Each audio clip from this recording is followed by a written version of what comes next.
Well, Happy New Year, Merry Christmas, Happy Holidays, all of that.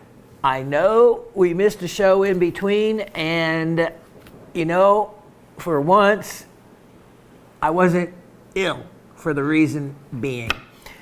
You know, I thought it was going to be a great New Year. I'm still counting it on being a great New Year, but it didn't end so well. We had that record cold here in the South. 5 degrees it was at our house. And after my truck had frozen and stranded Raven down the street, the tow truck driver couldn't get to the truck because it was so cold. It set off a sensor that allowed his truck not to go over 20 miles an hour. So luckily we knew the people that's what's nice about living in the country. And you do business at the same little places around where you live, and everyone gets to know you. So when we at a regular convenience store, which normally you know how they protect those parking spaces, where it was stranded was actually right next to the building. But because we knew the owner, Kim knew him actually much better than I, because I don't go to stores. I don't really get out. I don't do those things. He let her keep it there, what we thought was going to be one day. It ended up to be 3 days over Christmas, which they were open and all. So it was no problem to have the truck left there, and they didn't tow it off or anything like that, and they had our number to call. So that was the first thing. The next thing I thought that we would escape was, okay, I can deal with the frozen truck. That happens to a lot of other people. Well, we have a western-facing wall where the washing machine is, and that when the sun, after about noon or 1 o'clock, the sun starts hitting that side of the wall, and it warmed up that wall, and it warmed up the pipe that was in between that outer wall. And we were in the basement in the morning. Everything was fine. Hours later, Summer, I think, heard a noise in the laundry room. The floor was wet. Walked down into the basement, and it was, the pipes are all the way at the other end of the basement. The water, about a ½ inch deep, was at the bottom of the steps, all the way at the other end, and so the entire floor was flooded. Not only that, but the water ran across the rafters, ran across the insulation, wicked up into the floor above, which wicked up actually, because he's got a little water meter sensor that they use and check, into the wood flooring in the kitchen and the carpet. All of that has to be taken up, torn up. The entire basement with inventory as well as equipment. Luckily, we have a large basement, and where I keep most of the inventory is on the different side in a little different cubicle area where we can move everything while they fix that mess. So we have a horrendous mess to deal with, and yeah, it's just not something yeah. So of course we couldn't get a plumber, and we needed water because we had to shut the water off to the house. That was the only way to stop the flood from coming down. And there were 2 pipes that went up in the wall. I could have torn out the wall, which I saw had already been torn out from previous owners, but we've been living there like 12 years. So it had happened sometime before, but we knew right where the leak was. So I cut the pipes prior to that and just stopped them ourselves, plugged them, so that we can't do washing laundry. That's the word. Can't do laundry, but at least we had water to the rest of the house. This morning. So we don't have a truck because there's so many things wrong with it, and of course over the holidays they couldn't get to getting it fixed, so it's been in getting fixed this week.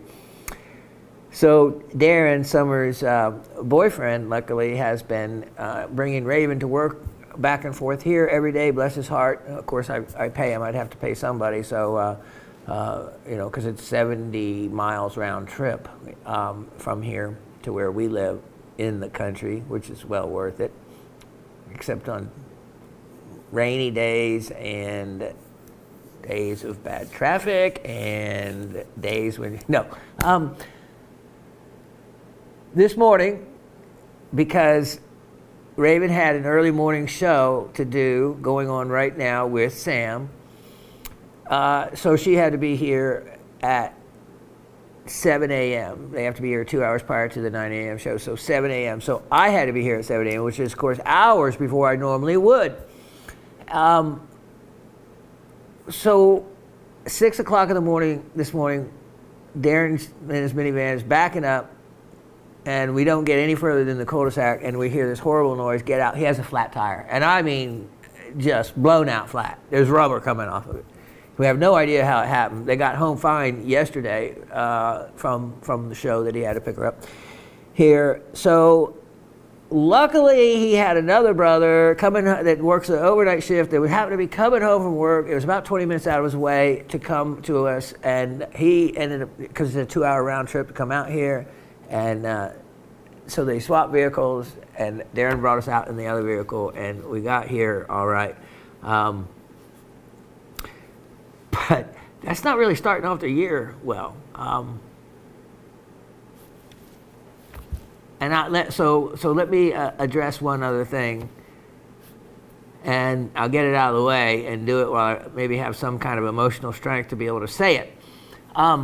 As all of you know, January is the month of my birthday, and as I can see from comments that many, like Barbara, know and will remember that I was born on my father's birthday, and in January as well. It hasn't happened yet, but my birthday is really, really, really close to now. And for the first time, with my father passing away this past summer, which only seems like a few weeks ago, as far as getting over it, I won't have him to share my birthday with. As I've told the stories how I was always taken out of school. All the nuns always knew that come my birthday, I would not be in school. I would be with my father fishing. Even in Sarasota, Florida, it gets cold, but it didn't matter how cold it got. My pops and I went fishing on every birthday. He only lived an hour away from me in LJ, so every birthday, and they've lived there for decades up in the mountains, much further in the mountains in the country than even I live, and so I shared that birthday with him every year. And I don't know if you have a restaurant, Italian restaurant called Provino's, but it's free on your birthday. There happens to be several around, and one halfway in between where my dad and I live. So on a couple of our occasions, because we're cheapskates, and our birthday, we could really hit them hard, and would go and get both of our meals free.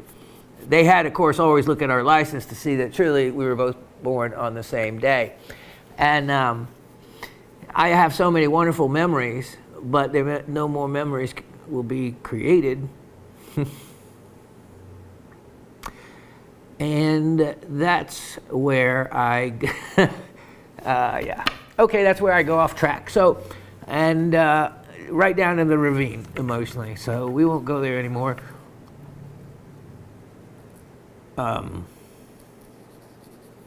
I've got some healing left to do there. So let's get started with the comments. Okay, so last week on the comments and the trivia, last week, 2 weeks ago, like Cindy and Harry answered the trivia questions. I've taken that into account in this, that you had answered the questions, but we didn't do the trivia because the way it posted, not many people would have gotten a chance to answer.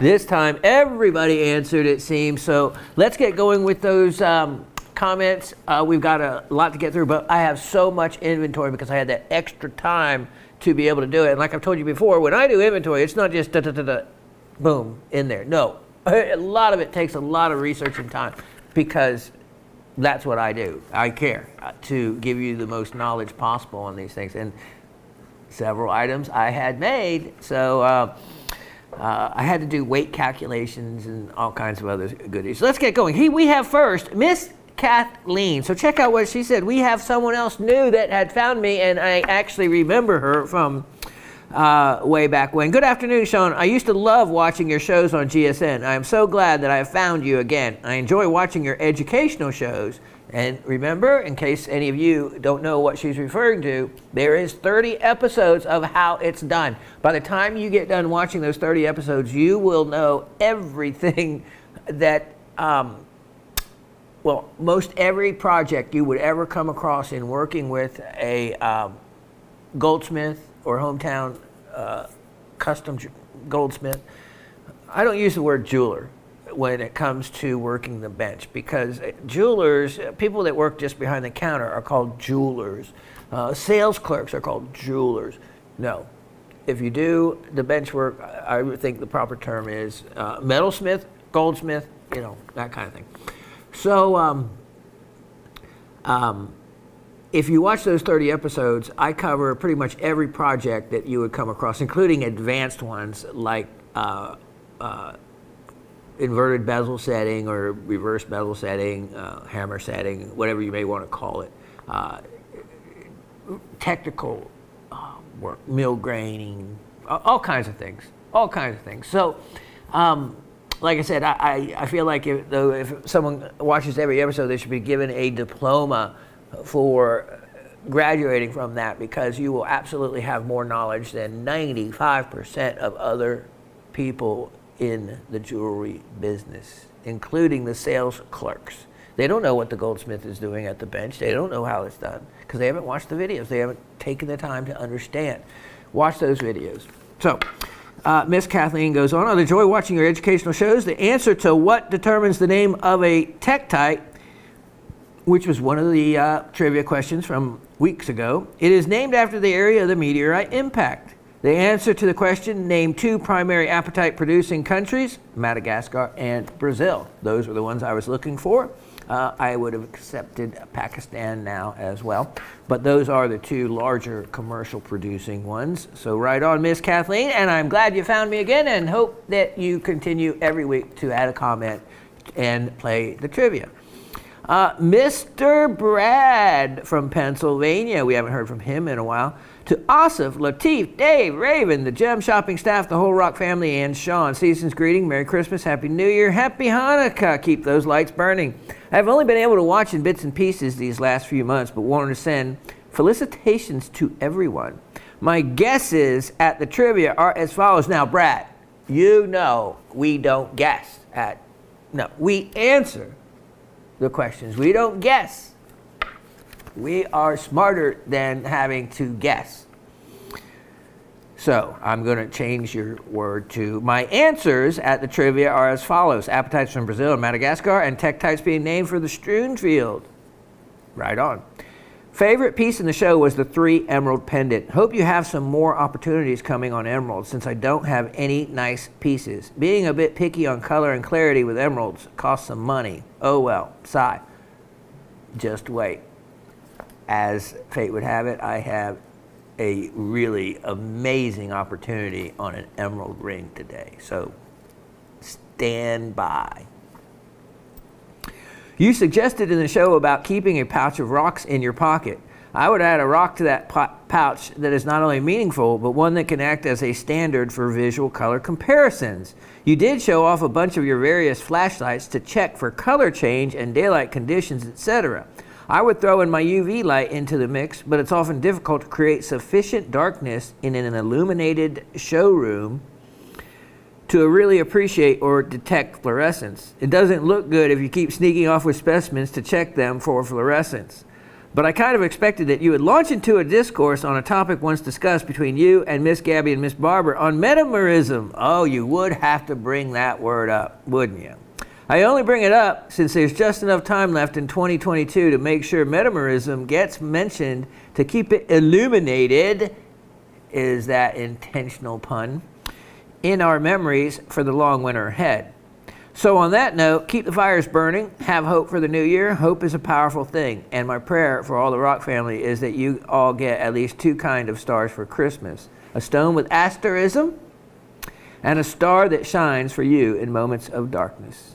Mr. Brad. Wow, that's a very, very powerful note, Brad, and glad to hear back from you. On that 3 emerald pendant, I think it has sold as it rightfully should have, especially at the price I offered it for, and I made that piece. So if you didn't get it, then I think someone else did. But it's always worth checking to make sure. I just think I saw a note that said that. Correct answers, of course, on the trivia. And regarding, I'm going to go there, metamorism. Since you wanted it brought up at the end of the year, we'll start off with the part of the new year. And for everybody else that is wondering what in the world we're talking about, and you're going and looking it up right now, and you're seeing annelids, or, talking about worms, segmentation. Well, that is actually one of the other meanings of metamorism. But the intentional meaning that I think that we had discussed before was in a very small and quick nutshell of what metamorism is. It's when two lights with the same wavelength can produce the can produce colors that actually appear different to different people. So it's called observer metamorism. In other words, two people can look at the same item and under the same wavelength of light and see the colors differently. We'll talk about that in a moment.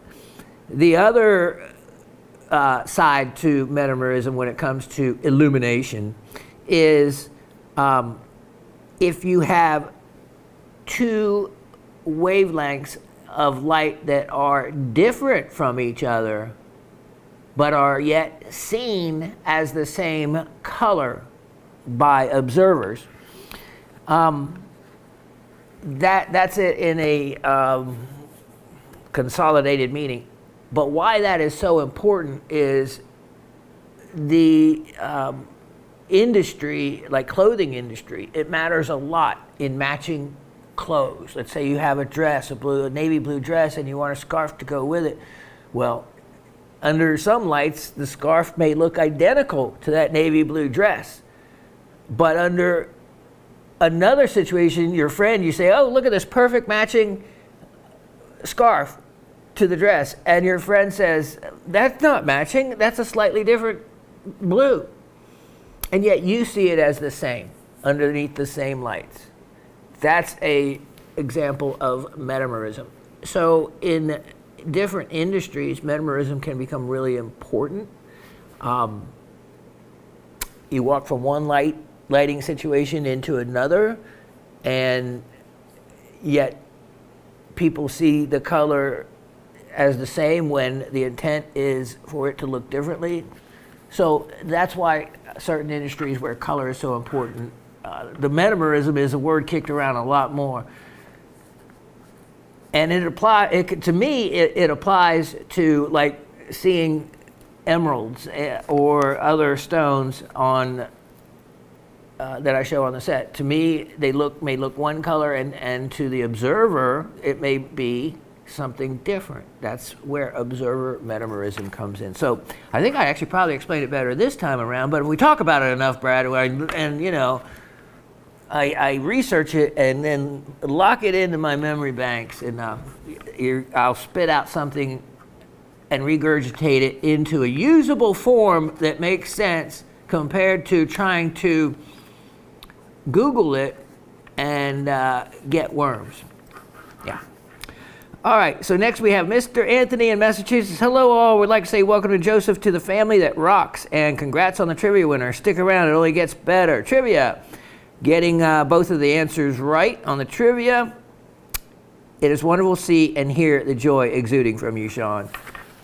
It is wonderful. I have recovered from the disaster, and I really did look at the disaster not as painfully as other times. Of course, insurance will cover most of it, and But ripping up the house and going through all that is not something I look forward to. And it also came down on my inventory and my equipment. Luckily, like my sluice, well, it's made for water, right? And rocks and minerals, luckily, unless we're selling halite, which is salt crystals basically, and dissolve in water, they're going to survive fine. Probably needed a little washing off anyway. These kind of things. But drill bits, tools, I mean, all that, it's already starting to rust. So we'll see. Thank you for sharing of yourself and everything you know about rocks and gems. Thanks to the crew that supports and keep the rocks rolling. Thanks to the Raven for keeping our beloved host rolling along and just for being the Raven. Thus quote the Raven. I hope everybody has a happy, healthy, rockin' holiday season. Merry Christmas. Ice down, Mr. Anthony in Massachusetts. Barbara in Brooklyn. Hi, Professor Raven. Hi, Professor Raven, GSN crew, and the whole Rock family. I get the chance to wish you all a Merry Christmas as the 1219 show appeared Tuesday at noon. Yay! Another show chock full of unique items. Sweet. I get your message that you can't really rock the boat regarding services from the mothership. Keep under the radar and keep going. Shh. But I will keep emailing you here when I see the show doesn't post by Monday noon as an FYI. Yes, please do, Miss Barbara. I note and see, and it actually has found the information from you quicker. Wow, Legionella for Miss Raven. That's as scary as COVID. Yes, 1 in 10 people die. That's too high of a percentage to deal with for me. Thank goodness they know how to treat that. The universe kept throwing you guys curveballs, and it's about time the scales have tipped in your favor. We think the same thing. We actually started, the word was manifesting, because I needed to take care of my family situation, and I need more money. And also, for Christmas, I did not get my 2 front teeth, as you can see. I try, and it also even now, because I try to hide it, it affects my speaking. But I do have dental insurance. But, you know, dental insurance, they only pay up to half, and that's after having them 3 years. So, and it's so expensive, but I got to deal with that too. Too many things to deal with. You get older and just everything starts falling apart. But the Legionella, that was a scary, scary, scary, scary time. And we only recently have told people, we have been saying that she, you know, was just pneumonia in both lungs, but we just recently have actually told people what she really had. We had to do some research first before letting that out as far as where it possibly could have come from. Earlier this month, I too got a newbie on the phone who didn't know how to access your show. I just called back and got one of the usual friendly and chatty reps. Have to share a special mineral Christmas gift that sent me to the books. It's a chunk of strontium aluminate. Now, as soon as I read that, Miss Barbara, as soon as I read strontium aluminate, I said, that's not natural. There's not a natural mineral for that. And I was right. Because she goes on, without even knowing it or hearing it, I just knew the combination of the two. Anyway, after 50 years, you just know. Semi-translucent and gritty. I had never seen this before. Turns out it is a man-made item, which when ground to a powder is now used to coat those phosphorescent ceiling stars you tell us about. Free dopants, well not free, REE, which means rare earth elements. That's the abbreviation that everybody uses instead of spelling out rare earth elements every time they just put REE. RE dopants offering different colors and once exposed to light lasts a long time. Way cool. And yes, I found out and I tried again. So this is the pen light UV light I got, which I really, really like. It's really, really strong. And I wanted to see if I could maybe finally show fluorescence on air. So right before we started the show, we shut all the lights down and Dave worked his magic and our human eye could see the fluorescence in a diamond cluster ring, where some of the diamonds, of course, fluoresce, others won't. 1 in 10 will. So one way you can tell if you have a cluster, a diamond ring, yeah, and if there's more than 10 diamonds in it, because 1 in 10 diamonds are going to fluoresce some level of blue on average. So if you have a cluster of them, I actually used it to check some of the pieces that I got that were 14 karat from this estate and had some amazing stones. So when you go and check it, and none of them fluoresce. If you have like a piece with 20 stones in it, 15 stones, and nothing fluoresces, that is too beyond the possibility for them to be diamonds by way of average. So, so anyway, I had a diamond cluster ring. You'll get to see it later, and where some of the diamonds fluoresced. Tried to be able to tell the difference in the fluorescence and non-fluorescence, and the camera just does not pick up that reflective wavelength. And then I tried a ruby, which, you know, bright, beautiful red. You'll see that ruby too.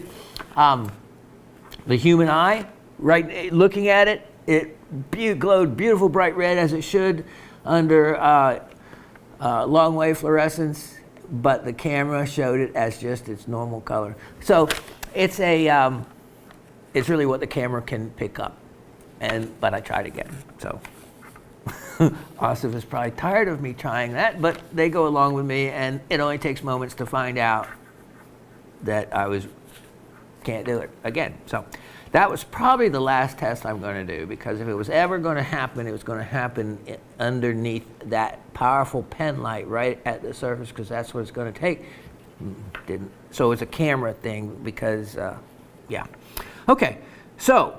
So by the way, that's what brought me to the flashlight. So I took this flashlight, and it's from where those stars are up on our ceiling, left over from the people before us. I leave them there because with the laser pointer UV light, I can hit them and just make one glow, and it stays glowing. This, I could actually, from 20 feet away, hit them and then take it away, and it will charge them and allow them to continue to phosphoresce and glow afterwards, even from that far away. So that was pretty neat to do that. And by the way, I got this at a auto parts store. I was getting something else, antifreeze, and it was right there at the checkout, and it was a reasonable amount of money. And when I looked at the NM level, which you want it to be, 365 would be ideal. 385 NM is, you have to have at least. And it was like $15. Great value. So at an auto parts store. But you can use UV lights, remember, for checking for leaks, checking for all kinds of other things, and that's why they sell them at an auto parts store. Okay, so let's see. So she says, speaking of way cool, good to see you went for that, what looks like a way too cool 365 NM UV pen light. They are very strong and amp up your long wave UV enjoyment. Go over your collection again, because the added strength will excite items that seemed inert before. See, exactly what I just said. Barbara, you want to take over here? You are quite wise, truly. Not wise but just wise. Maybe a little bit of the other two, but I like it. What do you expect from Brooklyn, right? As to the trivia, tektites, earth origin material thrown up in the atmosphere by a meteor strike and falling back as melted glass, get their names from where their strewn field falls. Meteorites are usually named after the location of the meteor impact. Gem quality apatite comes from Madagascar and Brazil. And actually what she said in that sentence, there's a lot more information in the way she worded them totally correctly scientifically, because a meteor, something streaking through the air, is a meteor. And when it hits the earth, then it is actually called a meteorite. So there's a totally different meaning for the same object when it's on its way to the earth, and then after the earth, the name changes. So good information there. Also good information about what a tektite is. Speaking of tektites, that was a lovely moldavite ring you offered. It was. Don't know if it's sold or not. Here's wishing everyone a happy and healthy new year. Barbara from Brooklyn. Hi, Professor. Oh, wait, hold on. That was that. Next. Mr. Charles from Oregon. Ciao, Professor Shawn, GSN crew, and Rock family. The trivia topaz is even more stunning in person. Wow. He won that big blue topaz. And those stones, I have seen them sell, not in my show, but in other shows, $10 a carat. So, you know, it was what? I don't know, 15, 20 carat. Big stone. And I know Harry had some trivia envy. I wouldn't wear it in a ring, so it's going in my wife's Christmas stocking and will likely be set into a pendant without a doubt. She deserves it. Welcome and congratulations, Joseph. Nice tree, man. Please continue to write weekly. Professor Shawn, I noticed your ruby ring first thing this episode. I'm glad to see it's back where it belongs. Happy New Year to the whole Rock family with love. Charles. Question 1, location. Question 2, Brazil and Madagascar. Right on. Good deal, Charles. Miss Elisa in Florida. Hello, Professor Shawn, the lovely Raven, GSN crew, and Rock family. Raven, I am so glad you are doing better. Wow. Shawn, I noticed your ruby ring almost immediately. So when you did talk about how you got it back and more, I had tears of joy rolling down my cheeks. I love it when good things happen to good people. Love the demonstration about pearls. The freshwater pearls look like peas to me in terms of their shape. My answer to this week's question are Tektite, named after the location of the meteor's impact, and Madagascar and Brazil. Merry Christmas and Happy New Year, everyone. Miss Elisa. Yes, Miss Elisa, and to everyone else, since I gained my composure today, because my birthday and my dad's is really, really, really close to today, I am honoring him by first, of course, mentioning him, talking to him, telling you what a great, amazing man he was, and he lived, truly lived, up till the day he died. There was no time period where he convalesced or anything like that, no. So, yeah. These pieces I'm wearing, and I'm going to address this in a moment, and actually I meant to look at it myself before I addressed it, because there is a question Miss Elisa has about this ring, and it was a good question because I was kind of curious after her question, and I was curious about this before because there is no seam in this jade ring. This was my dad's wedding ring. As you can see, it's a jade with a band of gold, and I'll show it to you closer when we start the show, and the gold on the inside. So we'll talk about that when I start showing items where you can get a closer look, and then you can make your judgment as well, because she, let's see here. Oh, in regards, okay, so let me finish what I was going to say. So this other jade ring he wore, this one, and he and I remember went to went to New Zealand, went to both islands, and the South Island is where the nephrite jade, the green stone they call it, is mined, but they actually do have a beautiful nephrite jade. And so this is where I got, he got the hook that is considered and was given to the Maori, which is the Maori, the native people of New Zealand.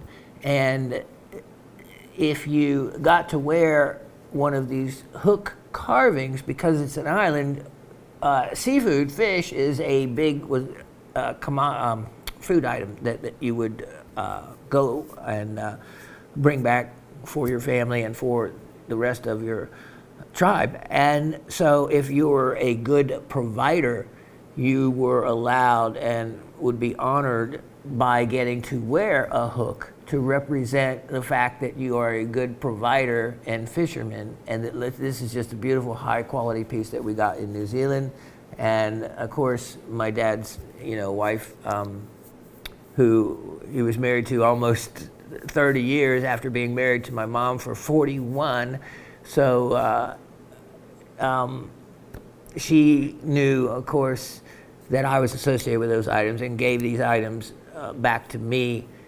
So this was a jade band he wore. This was his wedding band he wore, plus another wedding band that I had custom made for him, and this. So in honoring him, I don't have my ruby ring on today. I have everything of my father's.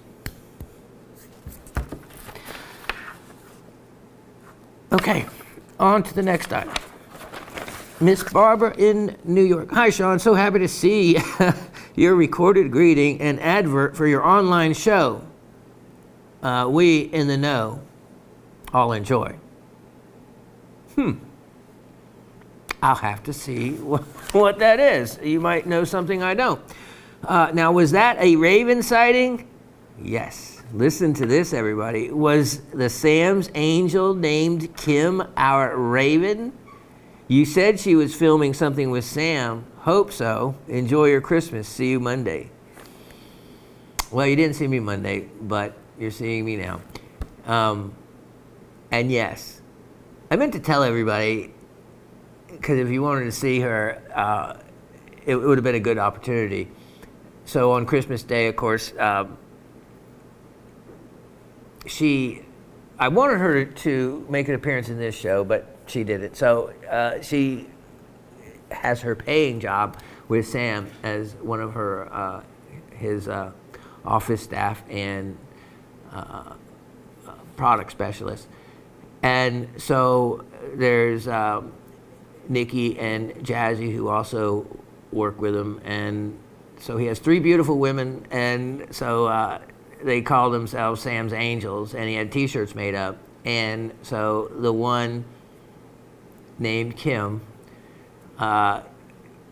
is my raven.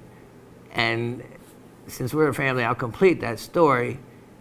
You know, when I met the real person that I was always meant to be with, after being married a second time to someone named Kim, and then meeting such a wonderful person to have the same name was something I could not get out of my mouth, calling her the same name after my experience in that divorce. So to me, the raven always fit her. And she's a big lover of Edgar Allan Poe. She's been to his home and always has his books, read all the side of things. So, of course, the raven is a big part of Edgar Allan Poe's in general, and a symbol, pretty much a symbol of him.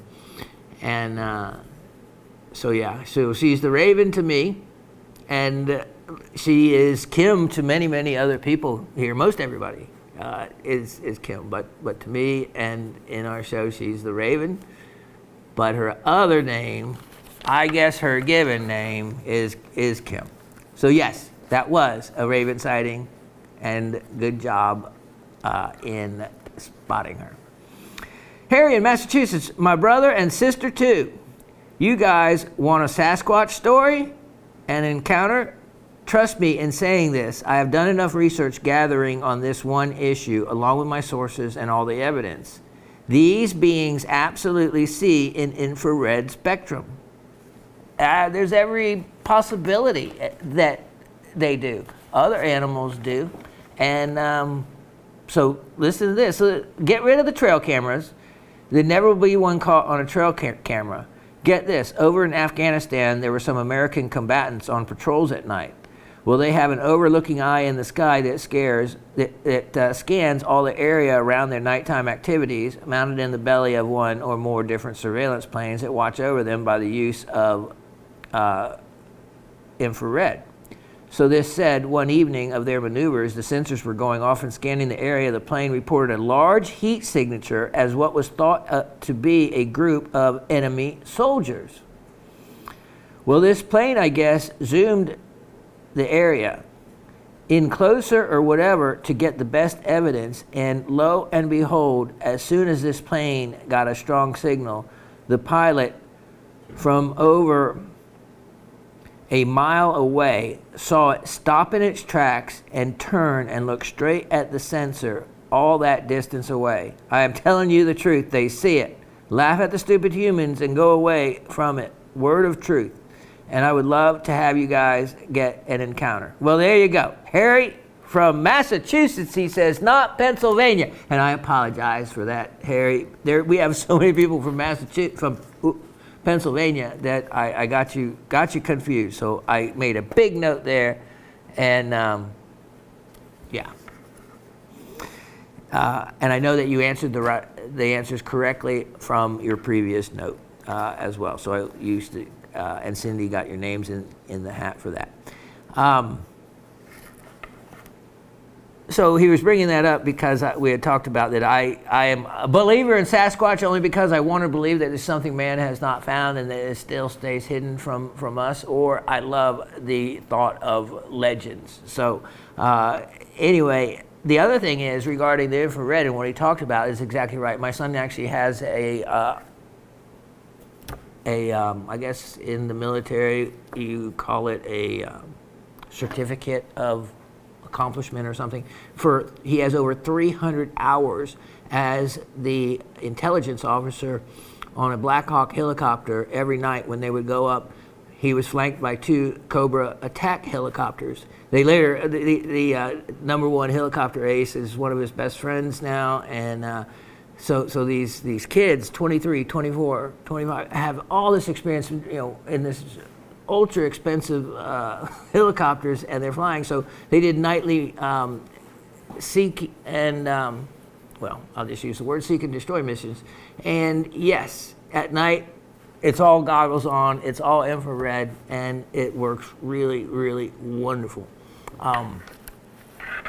And as the intelligence officer, he doesn't tell me anything. I barely get, what country he's in at any given moment, having the highest level of top secret clearance you can have. So, yeah, he is good about loose lip sink ships. He doesn't tell me anything, but he did tell me, of course, and he got this word. His final word on that was, "It's fine with me if I am never in a helicopter the rest of my life." I guess so. After being in the military and spending that much in Afghanistan on the front lines, nightly missions, being shot at. And there's other stories to him being shot at that are a riot. I'll tell you another day. All right. Hey, Shawn, here's a trivia for you. Sorry, it's not to do with rocks. What does this 3-symbol phrase say? Now, it's only one question, but I'm going to give you 2 hints. And this is going to be for all of us, because actually when I printed it printed out so large and sucked up a bunch of my ink. I got to get my money's worth out of the ink. So here are the 2 hints. Police say this sometimes, and one of these 3 characters is used in music. Okay, so everybody, here is a question or trivia from Harry. It's not a rock trivia, but he wants to know what does this 3-symbol phrase say? And there it is. It's big enough. So you have the bar, and to me, the bar is the music symbol, but I could be wrong. So that says something that police sometimes say to you. I tried to get "you're busted" out of it or something, but that didn't work. You're barred? I don't know. Let's see if all of you can figure it out. Miss Peggy says, "Dearest Shawn, Raven, Lateef, Asif, Christy, Shawn, David, Kevin, Sarah." I wanted to get them all. And our happy little group. "Thank you for the amazing shows that you have produced during this last year. I feel that we have been there with you for the good times and bad. I will always be there to support you and share any experience from the past and in the future. During last week's cold spell, I was dealing with pipes bursting." Oh, Peggy, yes, we have something in common right there. "I had to go through Christmas with no hot water." That would be bad. But if you have water, that's good, but no hot water. Amazing how you can take something for granted so easily. Makes me glad that I already try to conserve water, because when it's gone, it's gone. It is also a really good excuse not to do dishes the old way. The dishwasher saves so much water, LOL. I would love to see if I could afford and buy that crazed opal you showed last week. I would buy it as is to use as a mineral sample. It is too lovely to put out of sight. And that's exactly right. That is what Raven even said about that opal. She loved it. And she had a hard time. I had to backlight it to show her the crazing. Just as you guys on air, we had a difficult time trying to show you the crazing in that opal. Let me think about that, Peggy. If I did it as, I can sell crazed opals if I sell them as a specimen and not as a piece of jewelry. So let me think about that. And if it is, if I put it up for sale, I will make sure it's dedicated for you and not to be sold to anyone else. Regarding the trivia, she gets she says on the location, she gets it right about how they're created, but doesn't mention how they get their name. Gets Madagascar and Brazil, right? So two or half of them, right? I hope you had a great New Year's. I am so happy it turned out to be a happy moment. So glad you got your ruby ring back. It broke my heart that you had to sell it. Don't do that again. That was truly a spiritual moment for me. There was so much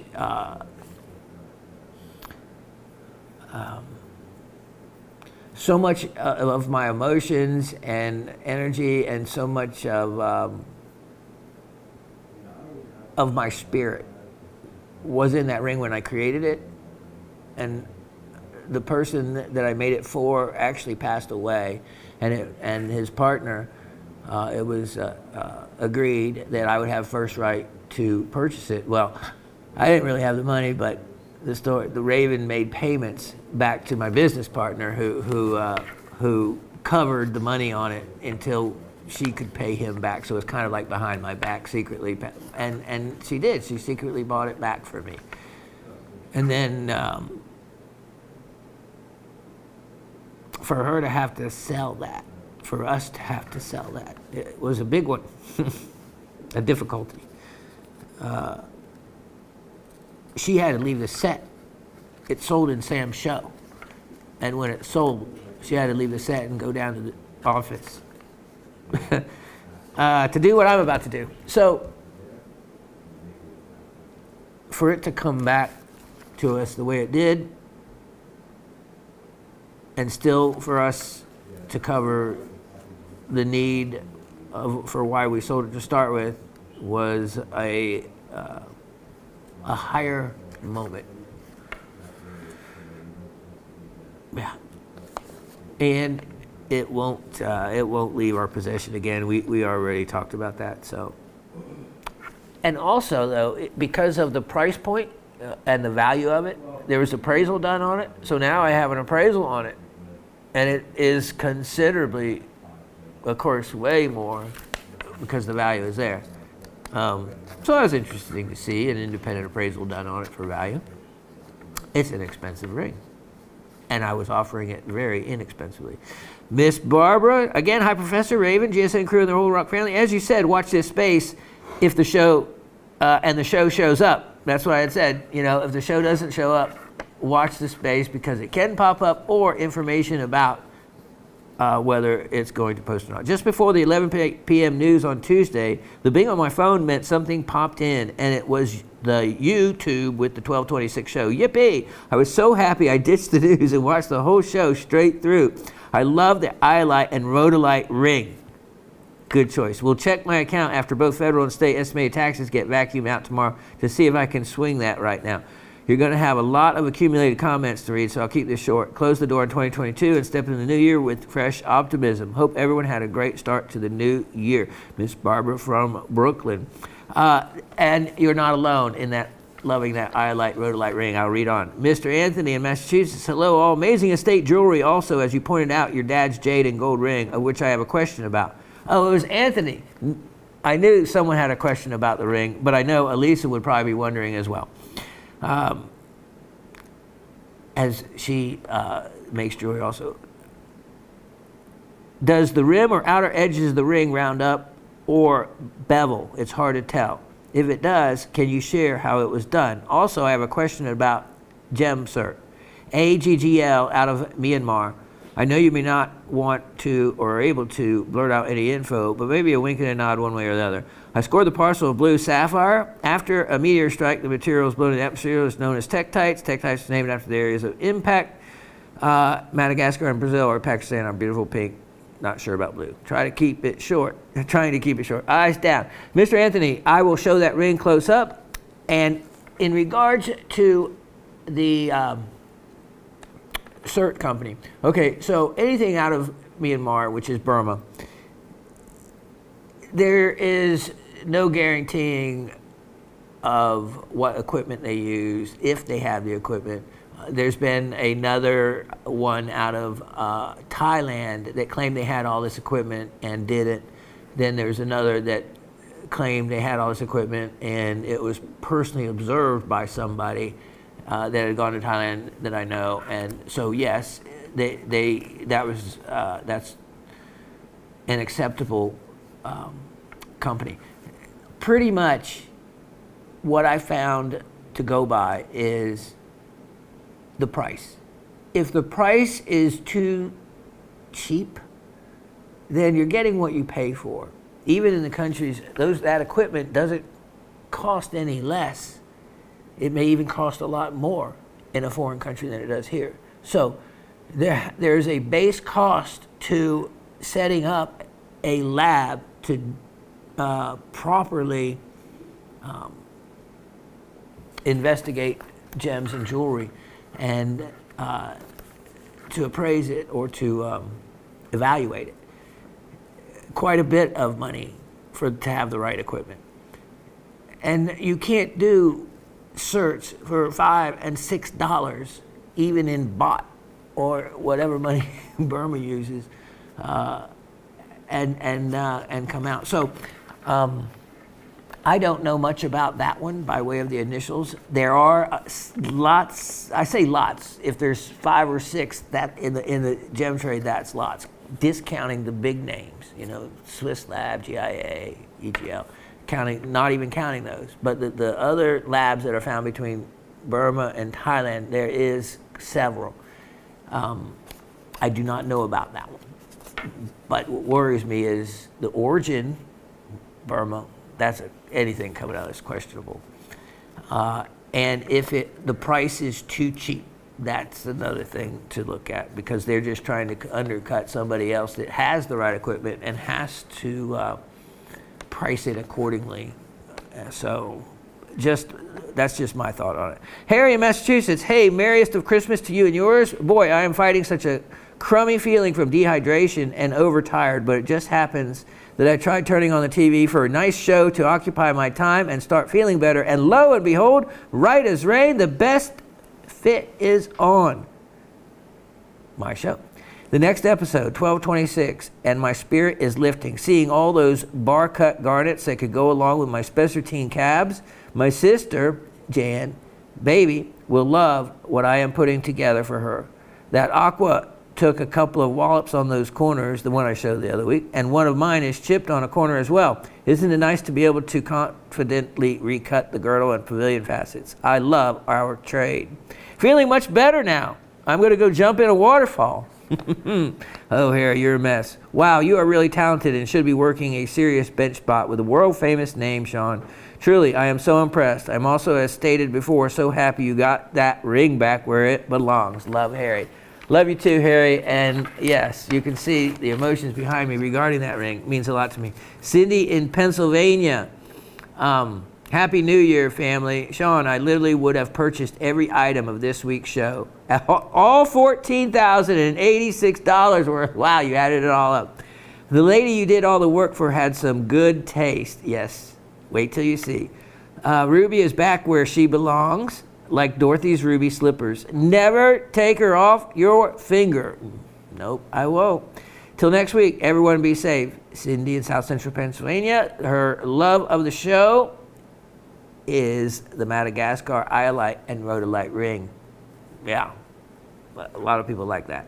Hello, Shawn, Raven, and wonderful GSN crew and fellow rockhounds. This is from Penny. Hadn't heard from Penny in a bit. We would like to wish you and your families all the best for 2023. We sincerely hope that it is better than 2022. Yeah, that was a difficult year for me and ended on a terrible note with the house and my vehicle.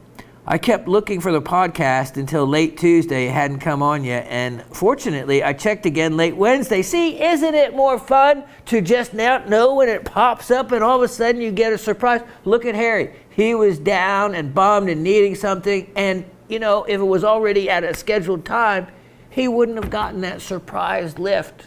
Now, I'm not saying that we're not going to do it on a regular schedule. Look for it Monday again. But sometimes things happen for a reason. You never know. Look at the joy it brought Miss Barbara instead of the news, which is depressing, and she watched it all the way through. So it was a surprise for many people. Okay, so listen to this. Nice wall background right there. Now we can clearly see the specimens on the table without being distracted with the blowing gold cheesy curtains. Okay, Miss Penny. Boy, tell us how you really feel.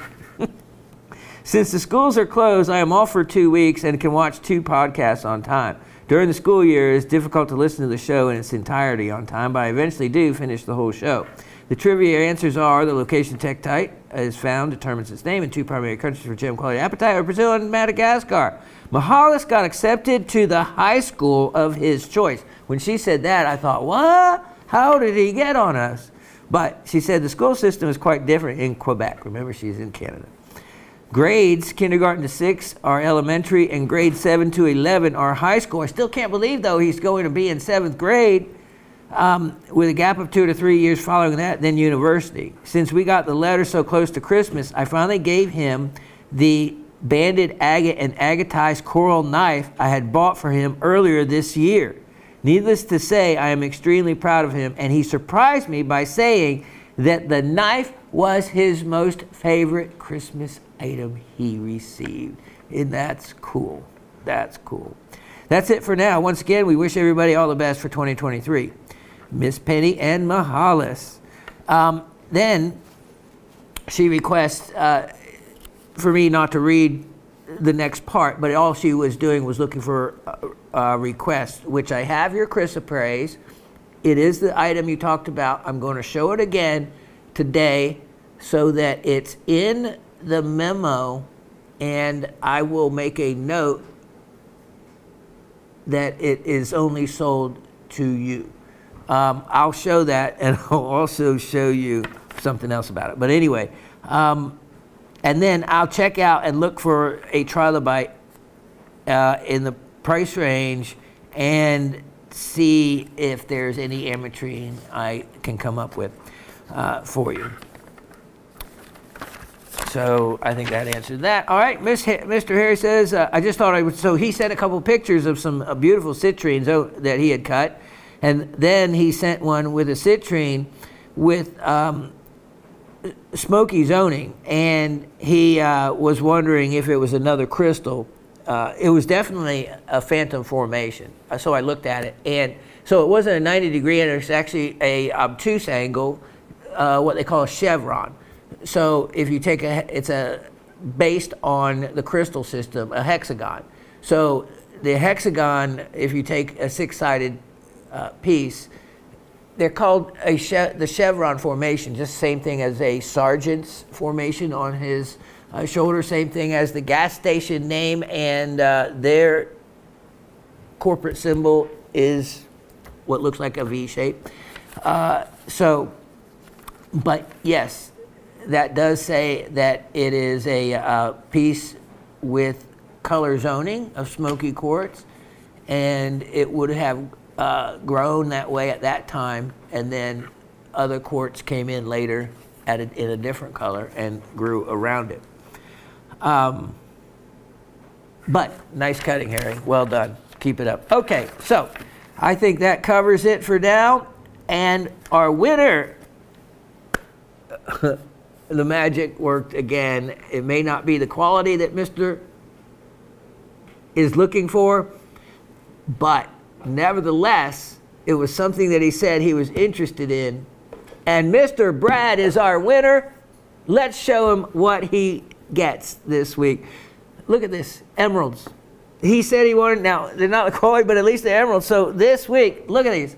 So look at the size of this. Now, again, green never shows up really well. So you're going to be happily pleased to see them in person. But what I do want to show you is, for an example, this one in my hand, the color of it in reality is a incredible green. And if Dave just does his magic for just a moment, you're going to see that. And when I did this myself, I could see that it was a piece that I probably shouldn't have put in the parcel because it had a really strong color and potential, look at that, wonderful clarity as well inside it. And then another one was this one. I don't know if my light's strong enough right now to pick it up, but this one also has translucency on the interior once you get past this mica schist rind on the outside, but it's a incredible formation. This one also has some beautiful color in it when we get to the areas of transparency. You can see at the edge. The mica schist on the surface, that's why some of these materials, you can see the color right there. Disguises, thank you, sir, a lot of the color in these on the inside. But anyway, Brad, you had mentioned emeralds and how odd of it, or how magical of this show for you to win the parcel that has emeralds in it. So let's hear from you more often, and congratulations. Let me put those away, and then we're going to get to some stunning items. All right, have a neat surprise for you. Is that the picture we're on? Are we on Sam's Angels? Okay, yes. Look what Asif did. He went in, I don't know how he does the magic with all the information that's in there, how he can find and pull these shots out. But I should play, guess which one is the Raven? But there is actually 3 different ages there. Raven is almost old enough to be Nikki's mom, and Nikki is Jazz's mom. So what you're seeing is the Raven is on the far left. That is the Raven. You could probably tell by the amount of jewelry on her, might give you some idea. She actually puts the jewelry on and then dresses to what she wears. Very clever. I love seeing what she wears every day. And it's funny. She'll wear a $25 silver ring next to her $50,000 incredible star sapphire piece that she was handed down by her grandfather. And I remade it for her using his gold and the diamonds from it. So then, of course, Nikki's been around here for 15 years or so or more. She's in the middle. Played a lot of different roles in gem shopping. And then to the right is Nikki's daughter, Jazz, who also works on the Sam Show. There's shirts say Sam's Angels, and there they are. So if you ever wondered what the Raven looks like, the far left, that is one of her many looks, and thus quoth the Raven. All right, let's get to, look at that, they even move. I was wondering about that, if that would show. There you go. Now you can see the shirts, and how cool is that? Asif, you rock. You're awesome. Okay, so we go from 3 beautiful women to a rock that is just as beautiful, isn't it? I probably would get a lot of people that would challenge me on that one. But all right, so this is a request for Penny that she mentioned. And the item number was correct that you had, and all the information she wants to get it, and it is incredible quality here, and I can't believe no one else has bought it, because let me show you. Here is actually, normally the direction in price moves down. It was 48. I went up on the price of this after no one bought it at 48. I thought, well, I was giving it away at 48 anyway. So I made it 54. You can see the item number is the same, but I did have a bag that was 44, and now I have it that this will be the one that goes back to inventory. Penny in Quebec, and they know what that means. It won't be sold to anyone else. So $44 is the price. I'll honor that, even though it was going to go in the opposite direction. But you know, if no one else bought it at that amazing opportunity, then let you be the wise one. When you see this in person, you'll really see the quality of this green is much finer than what you might be seeing. So congratulations to you. That was probably one of the best deals that has been sitting back there. $44. Okay, now let me get to so many other items I have. All right, let's look at 1092922. All right, now all of you loved, this was the last of the carvings. And these, well, the last of this type of carving done in carnelian. Look at that. Again, really beautiful, natural color carnelian, not heat treated. One of the ways you can tell is all the various colors of the carnelian. Carnelian is technically it's actually a chalcedony, so it's a higher quality when it's a chalcedony. Look at the beautiful color even up here. So what you have here is natural color.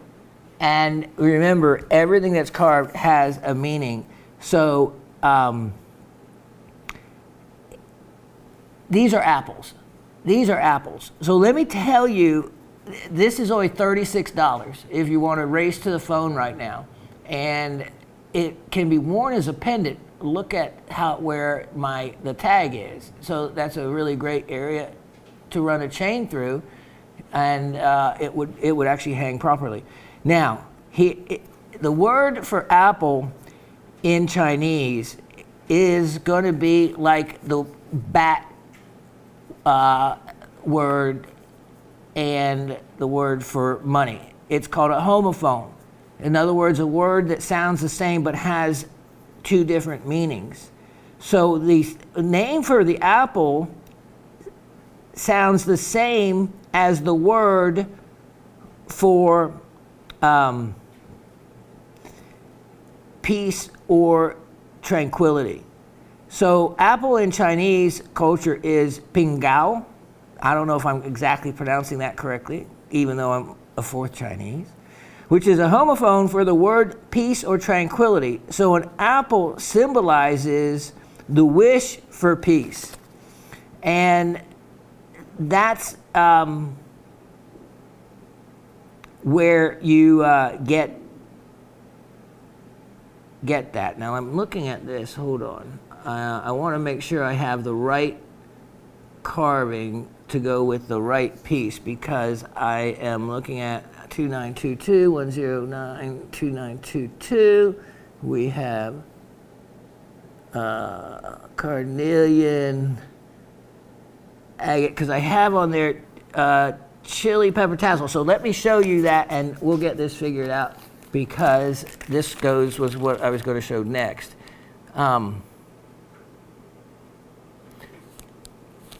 Yes, so if you could take out the chili pepper tassel part of that description, Asif, that would be great on the end of that. It was left over from this item 1092822. Okay, let me show you the only other carnelian carving I have left. And this is really interesting. I need to scratch that out on my own as well, because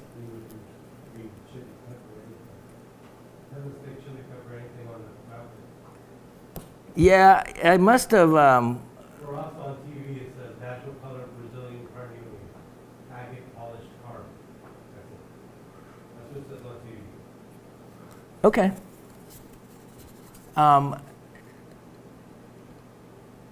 I have the gram weight and whatnot, but that's, yeah, you have everything. Oh, that's right. What you have on there is fine. Okay, so the next item, 1092822, this is the one I got it confused with, the chili peppers. There actually is chili peppers coming, the chili pepper carving. And so in the chili pepper carving, if you could leave off horse on the end of that, also sorry about that. I was just trying. Okay, great. Okay, great. Okay, yeah, I don't know if everything was on there or not. All right, this again, of course, coming from the estate, and this is real high quality. Now, you would think, they call them tassels when chili peppers are like that. Well, in Feng Shui, which is, of course, a Chinese movement of, all kinds of things it involves. A chili tassel is said to bring good fortune and an increase in wealth. Chili peppers symbolize good luck during Chinese New Year and also prevents and protects one from envy and harmful intent of others. This is only $28. Only $28, natural carnelian. Again, it's made, you can hang it as a pendant or just hang it in general. So they would hang chili tassels on the door of the home and or in the house. And again, it symbolizes good luck during the Chinese New Year and also, and other times of year. And in Feng Shui, it is said to bring good fortune and increase in wealth. Well, it's less than the other one, $28 on this one. What an excellent opportunity. And sorry for any confusion, but everything else was correct. I had just added more wrong information than information you can tell Christy and Kevin. Yep, I will. When I scratch it out right here.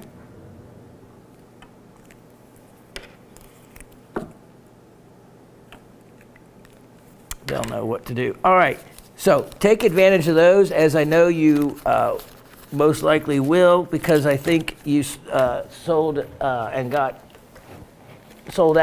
all the other items from the other carnelian pieces. So good job there. That was certainly a fantastic value. Now, let me show you item 1093222. 1093222. Now we're going to get to some other really amazing things. But I'm covering some of the fun items that affordable to everyone. And this one is actually from the same people that carve the and mine the nephrite and have it carved into things like this bear in jade, except this one is in hematite. Look at that. And it's got the salmon in the mouth and is all hematite, and it's natural hematite. You can actually see little inclusions in the hematite versus what I call hemalike, which is, since this is only an iron oxide, it's easy to man-make hemalike. I can't even use the word hematite, so I call it hemalike. But this is the real stuff. Hematite, as you've seen it in so many other forms, that's really cool. Price on that guy is also really affordable this is crazy because I actually haven't seen another one. $18. Only $18 on that. Without Raven here, I kind of have to try to keep up with my mess at the same time. Makes it really difficult, but she's a hard worker. And 1093122 is next. 1093122.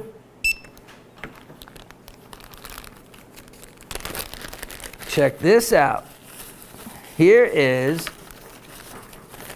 a really nice item, and I'm sure you can come up with a let me see if I notated anything on here. It'll come with a stand that I don't see at the moment, that I didn't put it in the bag with it, but it will have a stand. Look at this. Look at that. That is beautiful. That is beautiful. And let me look in here real quick, because excuse the noise, but that's what's fun. You know that the show is live action and happening right before your very eyes. I will talk to try to cover up some of the noise. And you know what? I know you guys don't mind that, because you're getting the real thing. You're not getting some overly edited, chopped up show. Okay, so let me just put this in there for the moment, because it works. Just a gem tube base. Look at that. Look at that. Look at that beautiful color in the tigerite. Remember, it's crocodilite that produces the lines in there. Here's a really nice, a lot of people collect eggs. This one is a fantastic opportunity because I really haven't seen tiger eye ones. And especially then, in that quality, this opportunity of price, $21. Only $21. I will put that stand in the bag for now, and if I can, I'll see if I have one here and find another one for you. But if not, I'm sure you can be creative enough to find something that'll work for you. All right, I have some other items. You know, since we're showing that, I'm going to show this. 1093022. 1093022. And this, let's see this. Let me see which one this is. Oh, yes. Okay. Here we go. To me, this was the most stunning of the egg collection. Look at this. Yeah, that's so bright. It's Manganoan calcite. Manganoan calcite. So it's pink calcite, but we know from all the other specimens I've showed you that when it's pink, it's going to have a manganese content in it and in its chemical formula as well. And it's a stunning pink, especially in person when you see it. It'll come with this neat little wood stand with the 3 legs. And here's the most amazing thing. It is, of course, highly fluorescent. It's only $24. It fluoresces a beautiful pink orange. Again, a lot of calcites will fluoresce. The Manganoan calcites will fluoresce even more so. So it's really beautiful. It was tough for me to even sell. You know, I had chickens. Our last chicken that we had, it was our oldest chicken. It was like 8 years old. It was a little chicken. Passed away over the holiday as well, which is sad for the girls. And I say that because she laid an egg after 8 years, only in the cold, only about a month and a half, 2 months ago. We couldn't believe it when she did it. She had quit laying eggs years ago, and then out came an egg. But her eggs were about this size. So now you know everything you want to know about my chicken eggs and Manganoan calcite. $24 on that. Excellent opportunity, as you would know. Now, I'm just going to discard these things to the side to be sorted out later as I continue with, here's a beauty. Okay, I still have some other fun, inexpensive items, but we're going to get to a couple of different price points. 1094123, 1094123, and here is a jewel, because I had to test this multiple times to make sure that it wasn't aquamarine, because the color was just the right color for it to be aqua, and the design. So what you see in here are white topaz, and something I thought that looked like gold was only sterling silver. Look at that ring.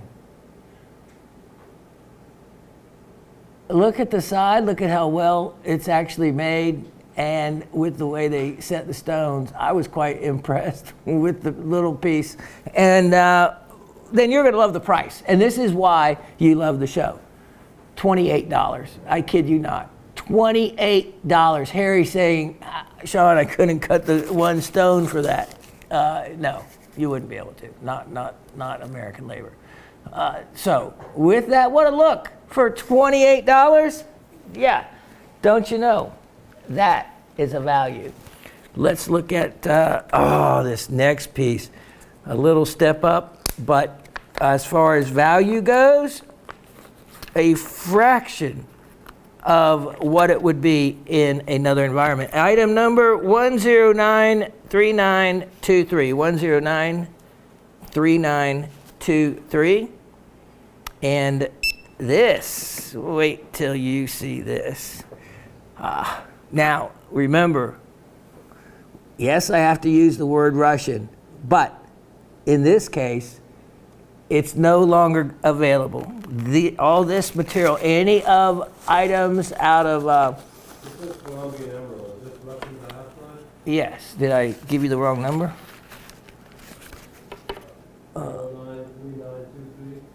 1094023. I did read you though the wrong number. That was my fault. So, okay, yeah, Russian chrome dioxides, And anything, of course, Russian is no longer available for the most part.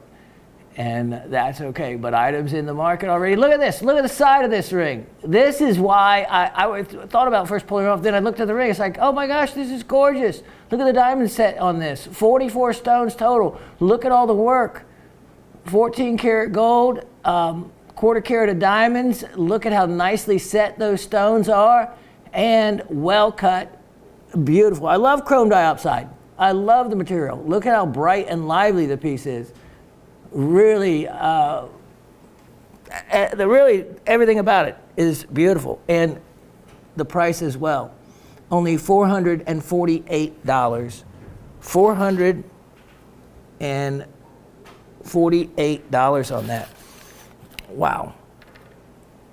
Excellent opportunity. All right, give me 1 minute. Let me put up a couple items. I'll be right back. Okay, this is the ring I mentioned that we tested with the fluorescence because of the ruby. And yeah, it showed no difference. So I'm about done with that process of figuring out if they do. All right, this ring is really actually very, very nice. The diamonds are some of the finest quality European cut stones I have seen.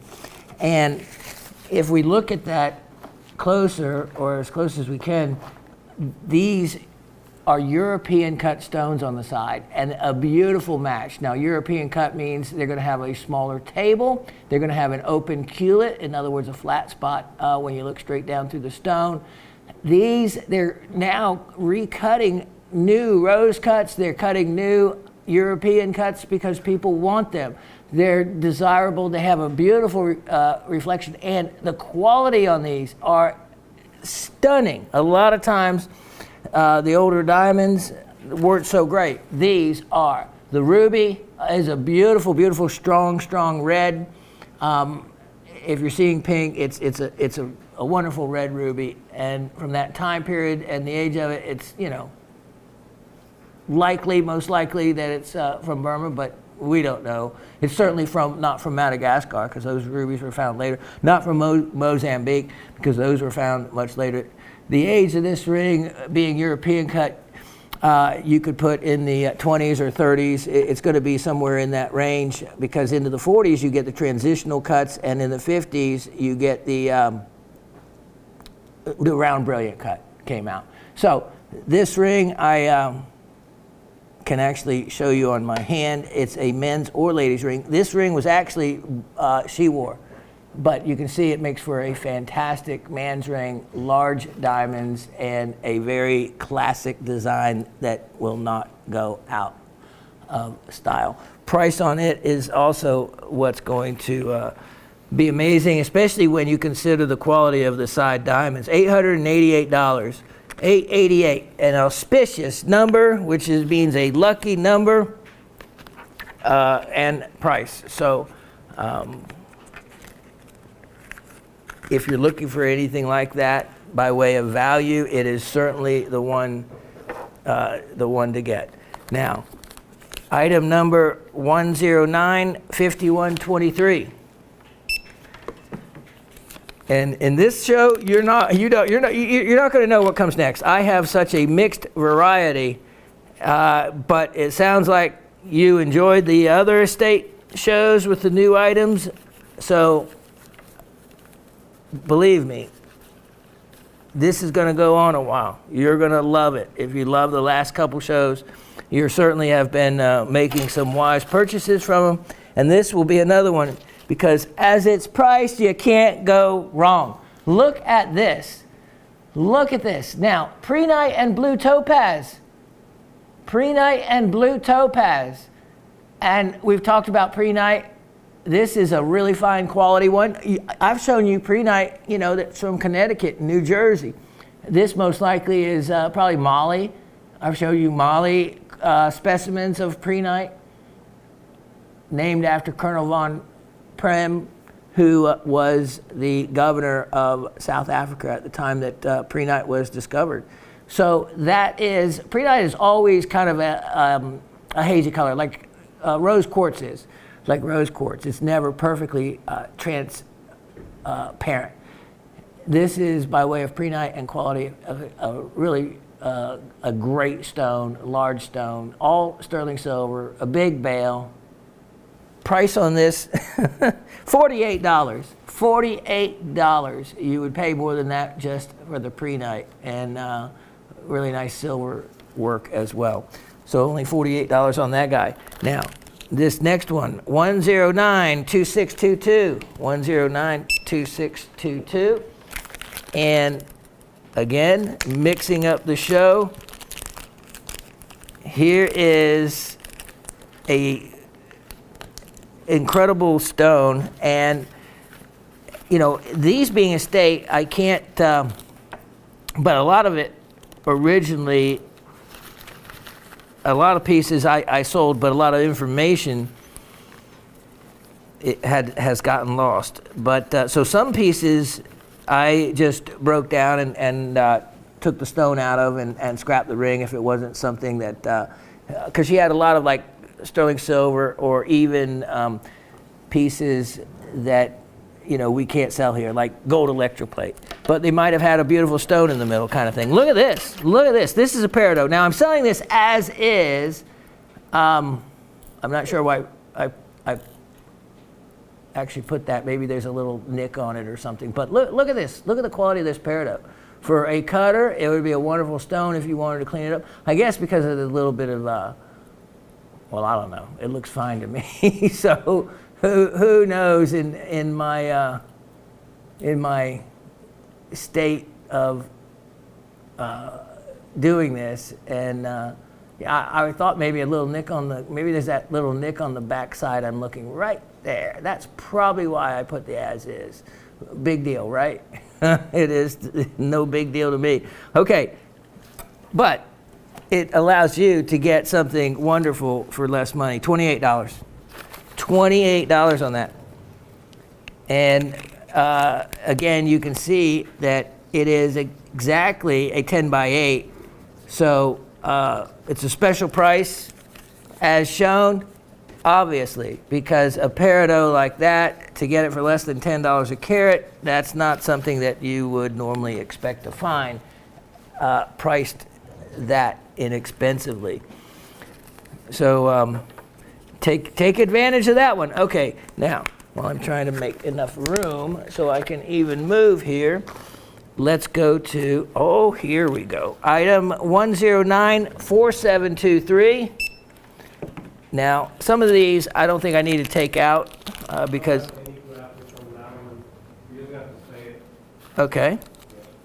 10923, this is natural color Madagascar iolite.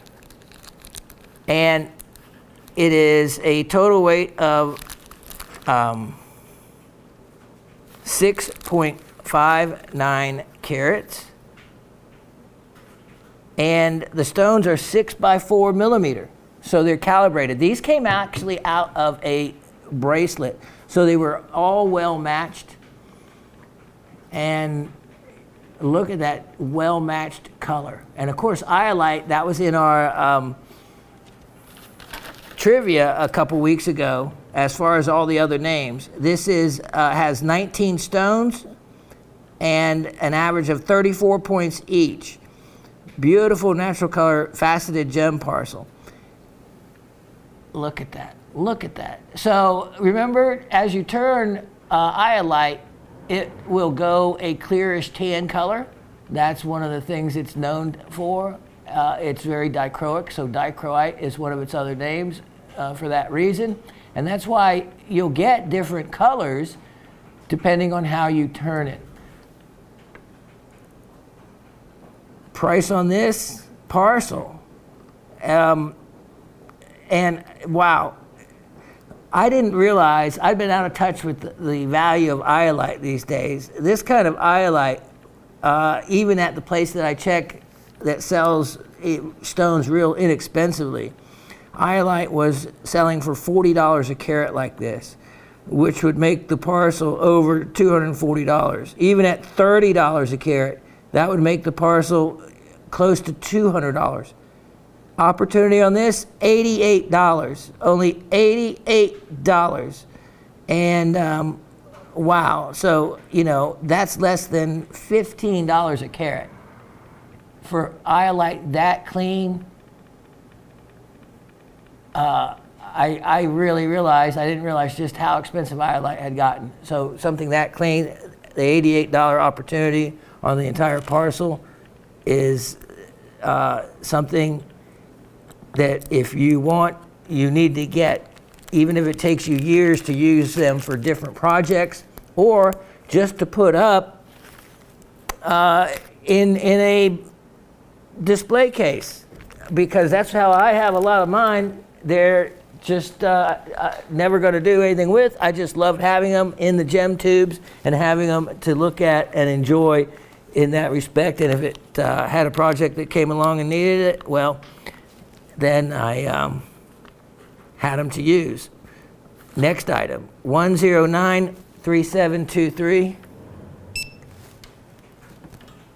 1093723. Now, this is the ring I used to test for fluorescence, because it had enough diamonds in it that I knew if they were, of course, diamonds, I knew there would be some fluorescent ones no matter what. And there was under normal lighting. So that's why I checked it to see if we could bring out the fluorescence so I could show you that. But it just didn't happen. Fluorescence doesn't hurt the value or the quality of the diamond, provided it's not so strong that it makes it hazy. So look at the baguettes in this. I just thought that this was a really neat opportunity because it gave you a look of a much bigger diamond, but wasn't one of those 7-stone clusters. This is really different. It has the little 7-stone cluster formation in the middle, surrounded by additional diamonds and the baguettes. It just made it real unusual. I could have scrapped it out, but then what would I have done with the diamonds? I thought it was a saleable piece, especially when I priced the whole ring for only $228. $228. That is not something you would normally ever see in that price. At all. It's a 14 karat gold, 3.20 gram estate piece, 33 stones altogether. So just a wonderful opportunity. And if you want to see it, the size relative to my finger, look at that. That is a fantastic look for $228. So that's why I had to include it in the show. Now, next, I have item 1093623. 1093623. And remember I had told you that she loved crosses. It wasn't for any kind of Christian or religious reasons. She just loved the design of a cross, as many people do. So you'll see crosses in the estate. This one I did not make, but I'm going to show you a couple today that I did that are on another level altogether. Check this out. Look at this one. This one, beautiful iolites in it. Since we just showed you iolites, here's pear shape, has a little diamond in the middle. It's 14 karat gold, not a lot of gold weight to it. With the price of gold, if you plot the chart of gold, you will see that gold is in an upward trend and continuing it, and has been for over 30 days. So has been trending upwards. So when something like this doesn't have a lot of gold, it does help to keep the price kind of down. $58. $58. That's pricing it when you figure that there's a whole gram, and a gram of 14 karat gold right now at, why did I price it at 50? I'm going to lose money on this. That's all right. I already said it. So a gram of gold at the actual value, straight, what we call the market value of the gold, in a gram. You can figure it out if you just do the math from the price of gold. Comes out to about $32 or $33 a gram right now. So, you know, with 1 gram, you have, you know, $35, $32 in that range of gold. And I'm only charging $58 for the entire piece. That's where you can see the math comes out that it's an excellent value to buy, to give away to someone that has, you know, some religious event, you know, communion, first communion, or those kind of things. It's really a great piece for it. Now, let me see. I have going to show those. I'll show those at one time. Oh yes, let's do this next. I showed you the Russian chrome dioxide piece. Let's look at item 1094523.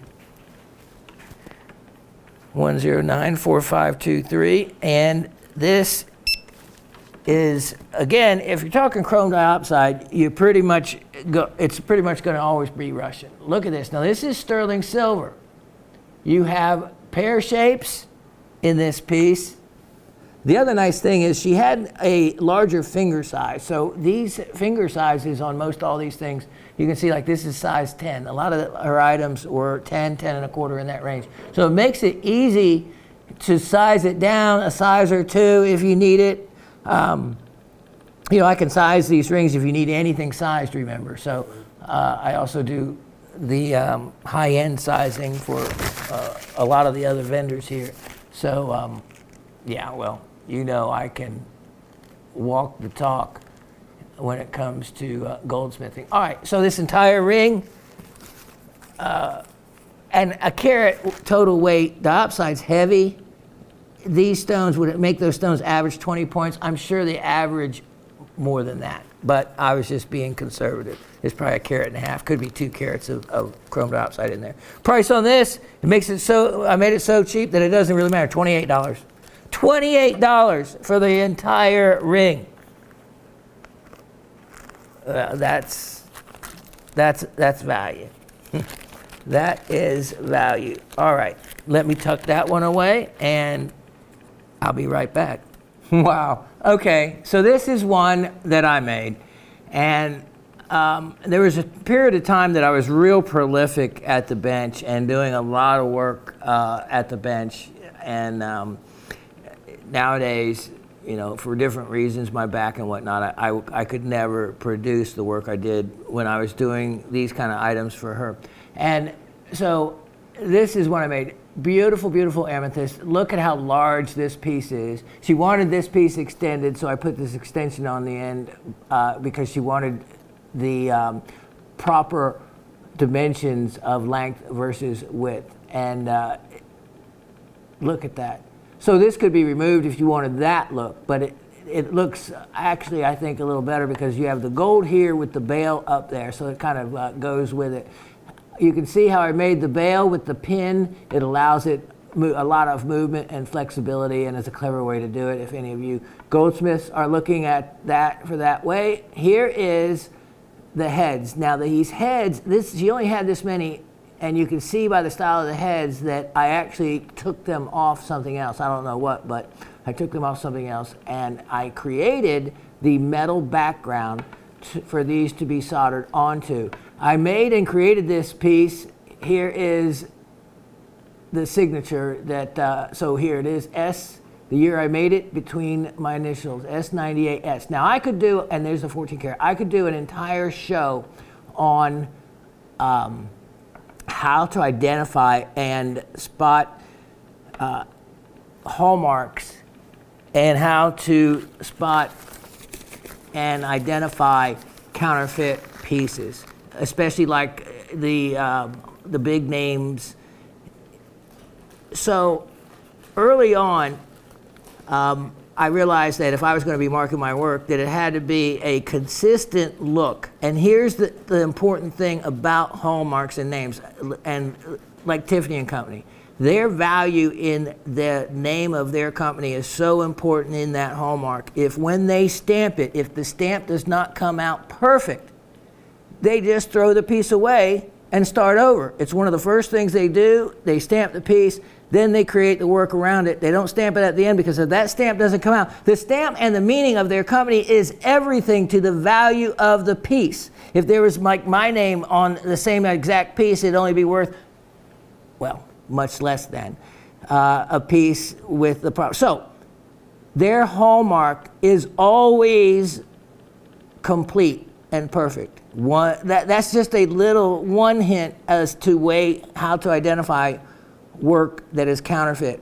So if they can't spell out the whole name, there are abbreviated initials, how to identify Tiffany pieces that don't use the whole word. And so anyway, through that and all the other high name brands, there are certain things that will give it away as far as it being counterfeit. Now, when it comes to my signing, if I was to looking at my work and to identify it, if I saw a piece of mine that had the inscription of my initials and the year I made the piece, and it was all neat and perfectly done, I would know it wasn't mine.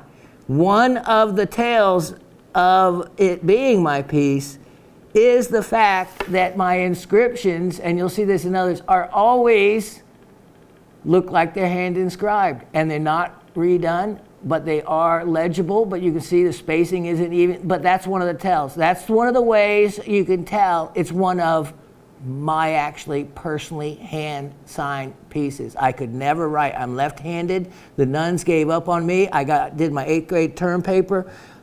It was supposed to be in cursive. That's when they taught cursive in schools. Oh yes, you can imagine a parochial school.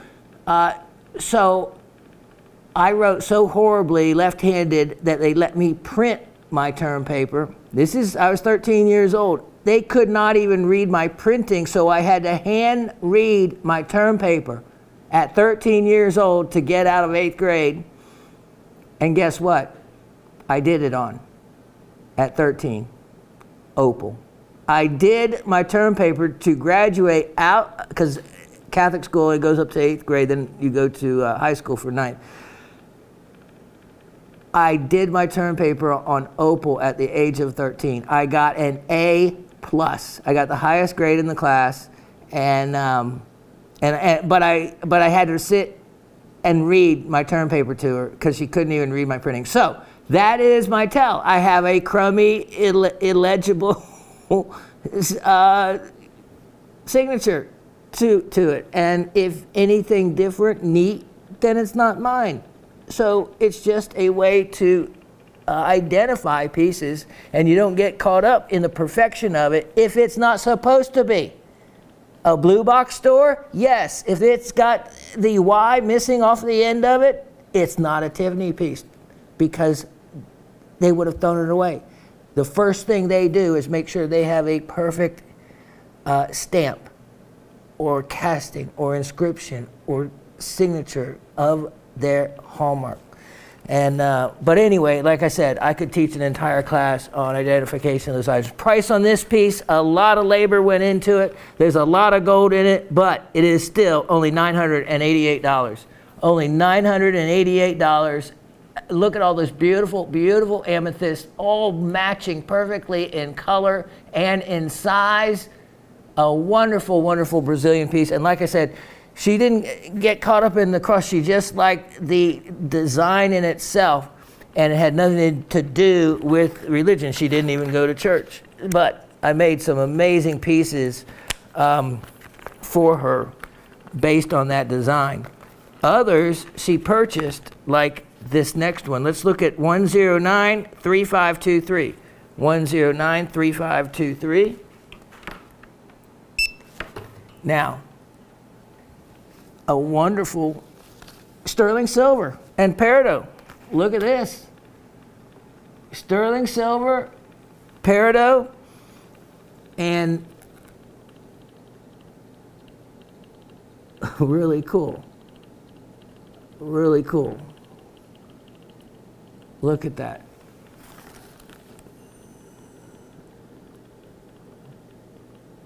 You're going to love the price on this. You're going to love the price. It's got a nice weight, a lot of metal in it. Has small stones as well. You can see the design in the middle.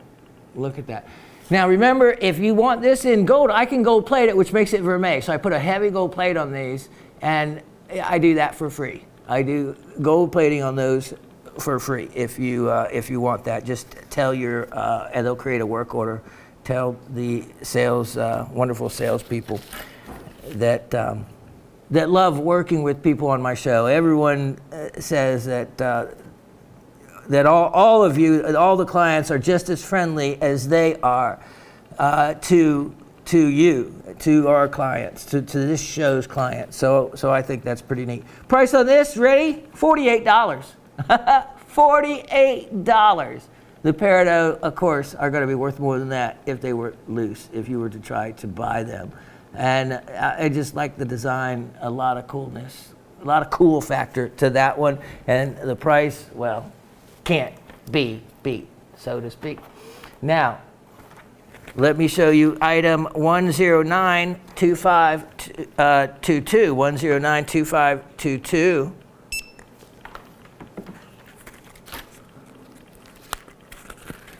And this is, well, for those that love like that blue topaz, take a look at this. Look at this. Those, I mean, they actually, the color of these blue topaz actually looks like some of the finest Santa Maria aqua. They really do. They don't have that blue topaz look, but I love it also. Oftentimes they do the checkerboard cuts when stones are included, but these are not your regular checkerboard, so to speak. You can see the height to the crown versus the height to the pavilion. So it's almost a 50-50. In other words, it's got a higher crown, a higher dome, and a shallower pavilion, which I think actually gives you that really, really fantastic sparkle and color that they have. And look at the double the double prongs, the split prongs over the corners, because these are actually cushion cut. If you look at an individual stone, they have a cushion cut to them, which I really, really like. There's a lot of metal in this, and then you have the double safety catch. So it's the hidden catch with the safety on either side. It's 7.5 inches, so if you need a little bit longer length, you have that in this bracelet. Look at the total weight of the, let's see if I have that, the total weight of the topaz in the 18 stones. Yeah, 50 carats. 50 carats, and that's conservative. What a piece. Ready for the real shocker? How would you like this bracelet? 50 carats for $144. That's less than $3 a carat, the metal and bracelet included. So you know I am pricing that. I don't know what I'm doing with the price, because I could never begin to replace it or make it up or anything for that. So remember what I said in the last show, that these are estate items, and to me, estate always meant buying less than the market value of something. And remember, I also mentioned that in an estate piece, you have all the labor paid to make the item is lost when it is resold. Labor is not paid for by the person buying it and should not be paid for by the person reselling it. That's the key. So in me reselling it, I'm not adding what the labor would have been on these. My goodness, that cross, what she paid in the labor of making it, was probably not far from the total that I'm asked for the entire piece on that amethyst piece. So that's where a huge savings comes in. Even if I didn't make something like this bracelet, there still was an initial labor charge built into the price when it was sold at. In this case, again, I did not add that back in, any labor, and that's why I am offering it at that amazing opportunity. Now, let me show you. I have still the big zingers left to go here. I'm just kind of grabbing and going here, so you're getting a big mix. This next one, by the design, it looks like something I would make. It is item 1093823. 1093823. And as soon as I can get this to scan.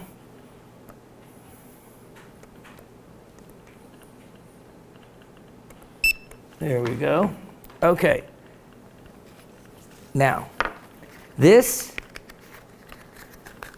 let me also give you a little information that I'm sure you probably don't fully know. It's a Madeira citrine. It's true Madeira citrine. Look at that. Look at that stone. Look at the design. See the design? You know how I like clean, simple lines. Oops, sorry about that. The cutting of the stone. Okay, we'll get to all that in a moment. All right, for those of you not totally familiar with Madeira citrine, initially the word Madeira is a Portuguese word meaning wood or wood color. So I even know that from the Spanish word for wood, and very similar. And it makes sense because there is Brazilian woods, some amazing, great Brazilian woods, if you're familiar with different woods, that are that color. But the other alternative meaning that people say that it came from, of course, a lot of people say the wine.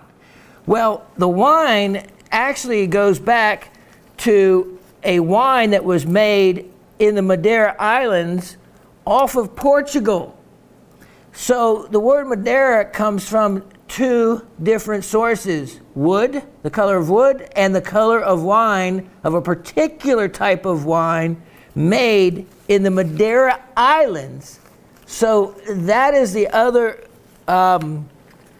source of the meaning of Madeira and where it came from. Because a lot of people say, oh, it references the wine, but I am not sure which came first. It could have been the color of the wood. Either way, Madeira anymore is almost used for many colors of citrine when it shouldn't be. This is the color it should at least be. A beautiful bright orange, sometimes with a little bit of a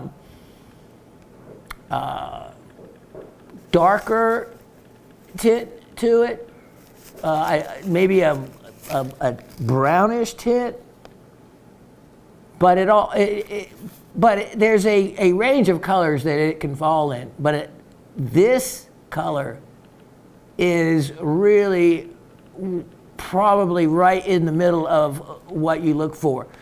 Too dark, it's too saturated, it's not lively enough, too light, and it's not a Madeira.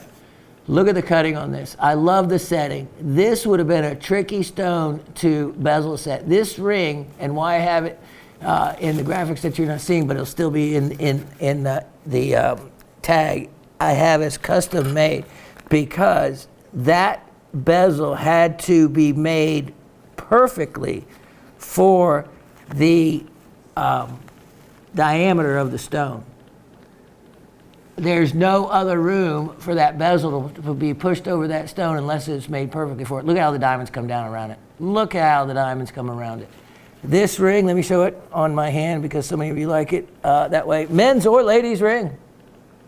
Men or ladies' ring. Look at the width of the shank on the side. It has a nice larger size, so it will fit a lot of different fingers. And look at the gold all the way around it, up underneath it. This would have been one I would have been proud to put my name on. There's a lot of weight to it. As you can see, 11 grams. That's a heavy ring in gold. A stunning color. Price on this is stunning as well. $778. $778. That would be, well, you may end up seeing that at twice that price.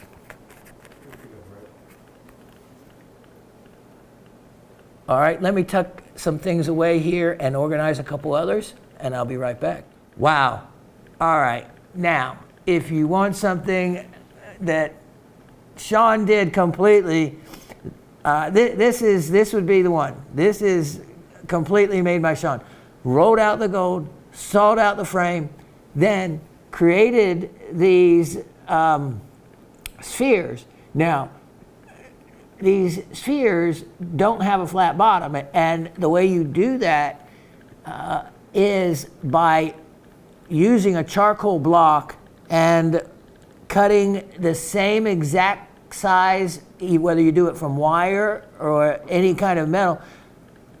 You can even, if you have a real accurate scales, weigh the metal so that when you ball up the gold and melt it on a charcoal block, what it does, it'll create a round sphere without a flat spot on the bottom. It's the way, what you would want to do when you want to have those exact size spheres. And so you can see I've done that. I have soldered every one of those heads on and set every one of these almandine garnets. You can see the size of this. Just a really, you know, she would wear it with beautiful long chains, and it really looked good. It really looked not so much like a cross, but as a beautiful piece of jewelry. Here's the back, and there, S98S. And if you actually look, because my spacing at the beginning, there's actually a gap that somehow occurs, I think because of my hand, between the third and the fourth letter, and somehow every time it almost comes out that way. So that would be another way to tell that that is my signature, not even some, maybe I did the piece and had somebody else sign them. No, I hand inscribed these, and the 8 is complete. If you notice, to create it, I create 2 circles. To try to draw it any other way, it comes out really messy. So see if I tilt it at an angle like that, you can see the 8 much better. So there's a well done 8, but again, it looks hand done, and it should. That is the way you can tell my hallmark. And same way, even whether they're stamped or cast into a piece or whatnot, there's always ways to tell. So you can see from the cross, I actually soldered the arms on. It's a just an amazing piece. I love this one. It garnets, of course, so my birthstone. So, yeah, price on this only $888. $888. There is almost half an ounce of 14 karat gold in it, and then, of course, a stunning amount of garnets. And if you look carefully, you can see all these other garnets are a particular matching color. That middle one, look at the little slight purple tint in it. So it's going to have a little bit of pyro, probably creating a more of a rhodolite look to it. So we talked last show about how the garnets families intermingle with each other and are, well, incestuous. They easily blend together, the different families, and create these incredible garnets like Molly garnets and things that have Groscher, especially have 4 different garnet, you know. The color change garnets also are created from mixed garnet families. So yeah, what a neat item. and a real actual work of art. These are works of art. Miniature in the world of art, they're small. So they're small works of art, and completely hand done and done a long, long time ago in my world. So, yeah. All right, let's look at, I've got some sale items. We'll see how much we can get to. 1075922. Here is a sale item. It is a trip light opportunity. If you do not have trip light yet, well, I know they don't look like much, but this is from Gilgit, Pakistan. Okay. There is 100 carats in 3 stones. So the trip light was found in 2015 from one small pocket. Now, it never crystallizes well. It's always in these coarse forms. And but when you start, shining light and putting light on them, you can see, look at the wonderful material here.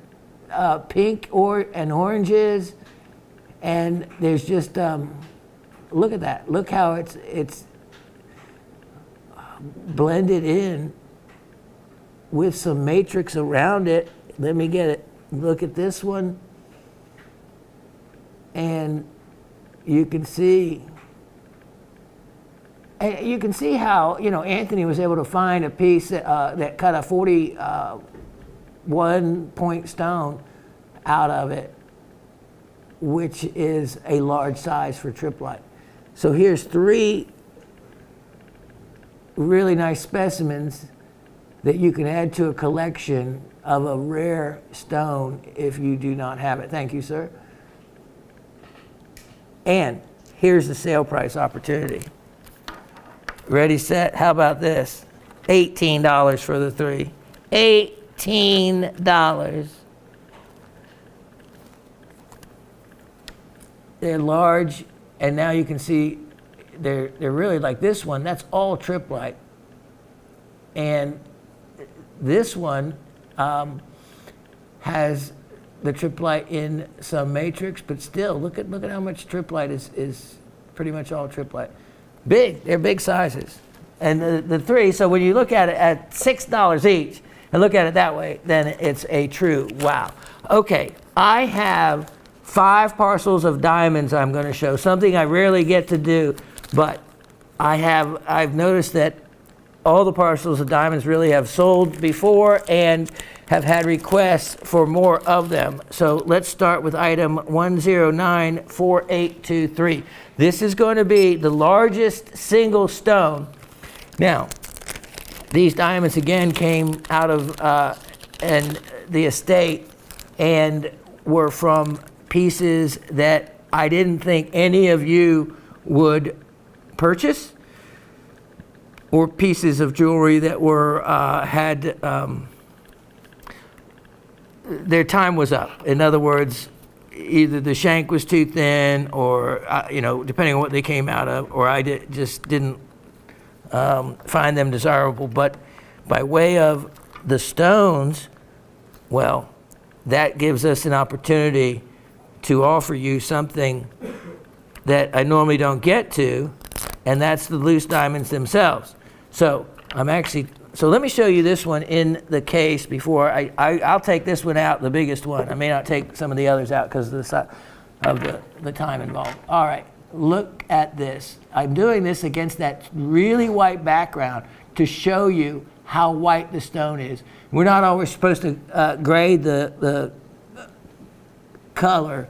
I can do it because of the accuracy in every one of these shows, and in the 9 years prior doing live shows, every time I have, not a single challenge was ever made by quality control and the GGs, graduate gemologists, as to my clarity calls or the color calls. That's what 50 years of experience gets you. So this stone, the clarity is easy to do. Color, it can be subjective again. Remember, due to that fancy word, that Brad made us learn, metamerism or whatever it is, everybody can see color a little bit differently, and depending on the light you're looking at it in. So that is more subjective. But clarity, nah, there's either flaws in there or there isn't. This, I think I could even put higher than VS, but I only put VS. Basically, I found nothing in it underneath, not a 10 power, but underneath this little gizmo I use, that is, I'll just show you, 30 power right there, and this is 60 power magnification. That little switch runs a fluorescent light or a regular light that comes out from underneath. This thing's so cool. Anyway, that diamond has a perfect 4 millimeter diameter, which you want 4 or 4.1, and is a incredible cut. Let's take it out of there and then drop it and lose it. No, here we go. Let me get my tweezers. And then let me get here we go. Now, let's look at it this way. Look at that stone. Quarter carat diamonds like this in a jewelry store, in a mall, I have seen be sold for $1,000 to $1,200. Easily and often in that range, due to the clarity and due to the color. The color, of course, you could see against that white, you saw no tints of yellow. Tints of yellow begin at the color J. And I'll show you that in maybe another parcel. If you don't see a color, then you know there, and it looks really white, then it's really an H or better. So this is easily probably in a GH color. If you want to be real critical, maybe I, but I don't think so. You saw a white. There was no color delineation against that white background. This is a really nicely cut quarter carat diamond. The fact that it's 0.25 exactly on the money actually adds value, because it could be 0.27. You'd have to pay for the couple extra points, but maybe probably there's no additional diameter, so you'd be paying something for something you don't get. I have this priced to where if I had to replace it, there's no way I could replace it without it costing me twice what I'm asking. $188. $188. I don't even know why I'm offering it that low, only because I can. It's an estate sale. An estate sale means items, to me, should be less than what the market value is.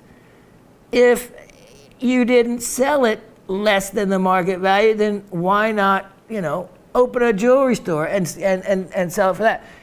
So the idea being that they sell. The items sell the first time they're shown. That's what I'm looking to do here, because I probably will not re-show any of these again in my show. This is a one-time showing. After this, the items are going to go to other vendors, to other places. But actually, there's items that I didn't think right for this show that already are in other places. I don't think you're missing out on anything. One was like a lemon quartz ring. Well, lemon quartz is a completely treated stone. It's acceptable for us to sell it, but I don't want to sell it, kind of thing. Rings like that. So don't feel like you're missing out on anything. I think I made a good judgment call in the items I'm not showing you. Another one was a champagne and white diamond ring that was a micro pave, and it just wasn't this show's style.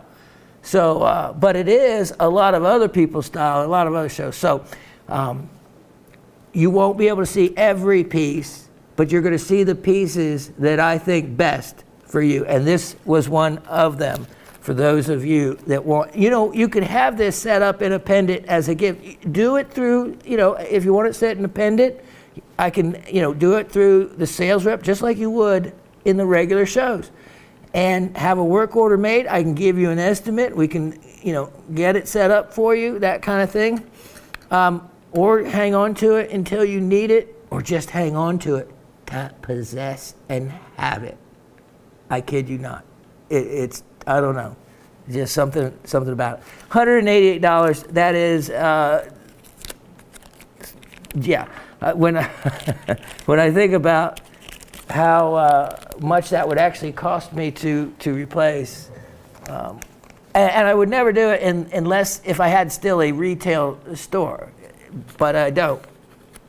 I have all of you who have been, many of you been with me for many, many, many years. Let's look at the next item, 1094423. 1094423. Now, just go along with me and don't make me put these out and dump them out, because I don't think I want to take the time to do it. I think you can get a really good idea just through the cheap plastic tube with lots of scratches on it. So you can see actually the color much better in showing it to you this way. You can see the diamonds, a carat and a quarter. Okay, so this, as I'm looking at this, this was a good place to start, because the parcel is, the other parcel is a bigger, heavier weight parcel, and thus more money. This one only a carat and a quarter. Now, you have a mixed batch. These diamonds came out of a piece that had baguettes and rounds mixed in them. I just took a cut. Now, when we call a cut in this industry, a cut, and oftentimes you'll see, if you're a wholesale buyer like me, there'll be a little sign out and they'll have a tray of diamonds, and it'll say a price to cut. In other words, they literally take a business card or anything flat, and they just a random cut of the parcel. Or if you want to pick the pieces you want, that's a different price. So the cut price is often considerably less, and because you're getting a random cut for color and clarity and not picking out the best of the lot that they have out. And there can be a wide margin, because some of these are going to be, and I'm going to be honest, frozen, what we called frozen spit. I actually heard that used in another environment that you would never normally hear it in, and thought it was really funny. Yet I've been using it for a long term as a term. You don't really see that, but when you look at them under a higher magnification, they'll have inclusions in them. But the look you get right here, there's going to be a wide range of quality. I know the baguettes were cleaner, and the rounds were a mixed bunch. Some were nicer, some not as nice. If they were all really nice, they would not be only $98 for this entire lot of diamonds. $98, baguettes and rounds mixed, with mixed clarities. The colors are very close to each other. The colors do not vary that much. They're probably in a, excuse me, H to J range. Wow, what is going on with my voice? Summer has a sore throat, and I hope it's not going anywhere. All right, $98. Now, I'm going to leave that there for a moment, because I want to show you another parcel. And this is the 2.5 carat size, and I have two lots of them. In other words, you can get two of them and have 5 carat total weight. Item 1094323. 1094323. And let me show you the difference. So there is twice the weight of diamonds in these parcels, and the price you don't get, it's not like a discount in this range in what we're doing here, because I'm already selling them so far below the market. It's not any cheaper to buy more, in other words. So the price per parcel is $198 each. $198 each. And so here are the 2.5 carats. Here is the 1.25 carat. So these have twice as many diamonds. I'm going to take this away in a minute so you're not confused. But just to see the difference in the weight. 2.5 carat each in each of these. So I have two parcels available, and They're identical in the fact that I just took a cut. So see why I explained that first. So I randomly split the parcel, and then of course to get the weights even, that's when I just took my fingers, picked up a random bunch and dropped them onto the scales until I got the 2.5 carat weight. All of them weigh more than the 2.50. In other words, in case there's a chipped one or broken one or something, there's 2.53 or something like that in them. I did not count the number of them. I would imagine there might be 200 stones in the 2.5 carat. In other words, they're going to average probably more than a point apiece, definitely. But you can see how relatively identical they are. $198 each, and no limit. If you want to get both parcels, go for it. But the issue with both parcels is you can't just keep one, because of the fact if you have the two of them, you could pick out, not saying anyone would, but that's just standard practice, that if you buy two, you either have to return them both. You can't just keep one. So, and I think you could understand the reasoning behind that. $198 each, or for the 1.25 carat parcel, $98. It was cheaper if you took twice that price, but who's going to haggle over $1?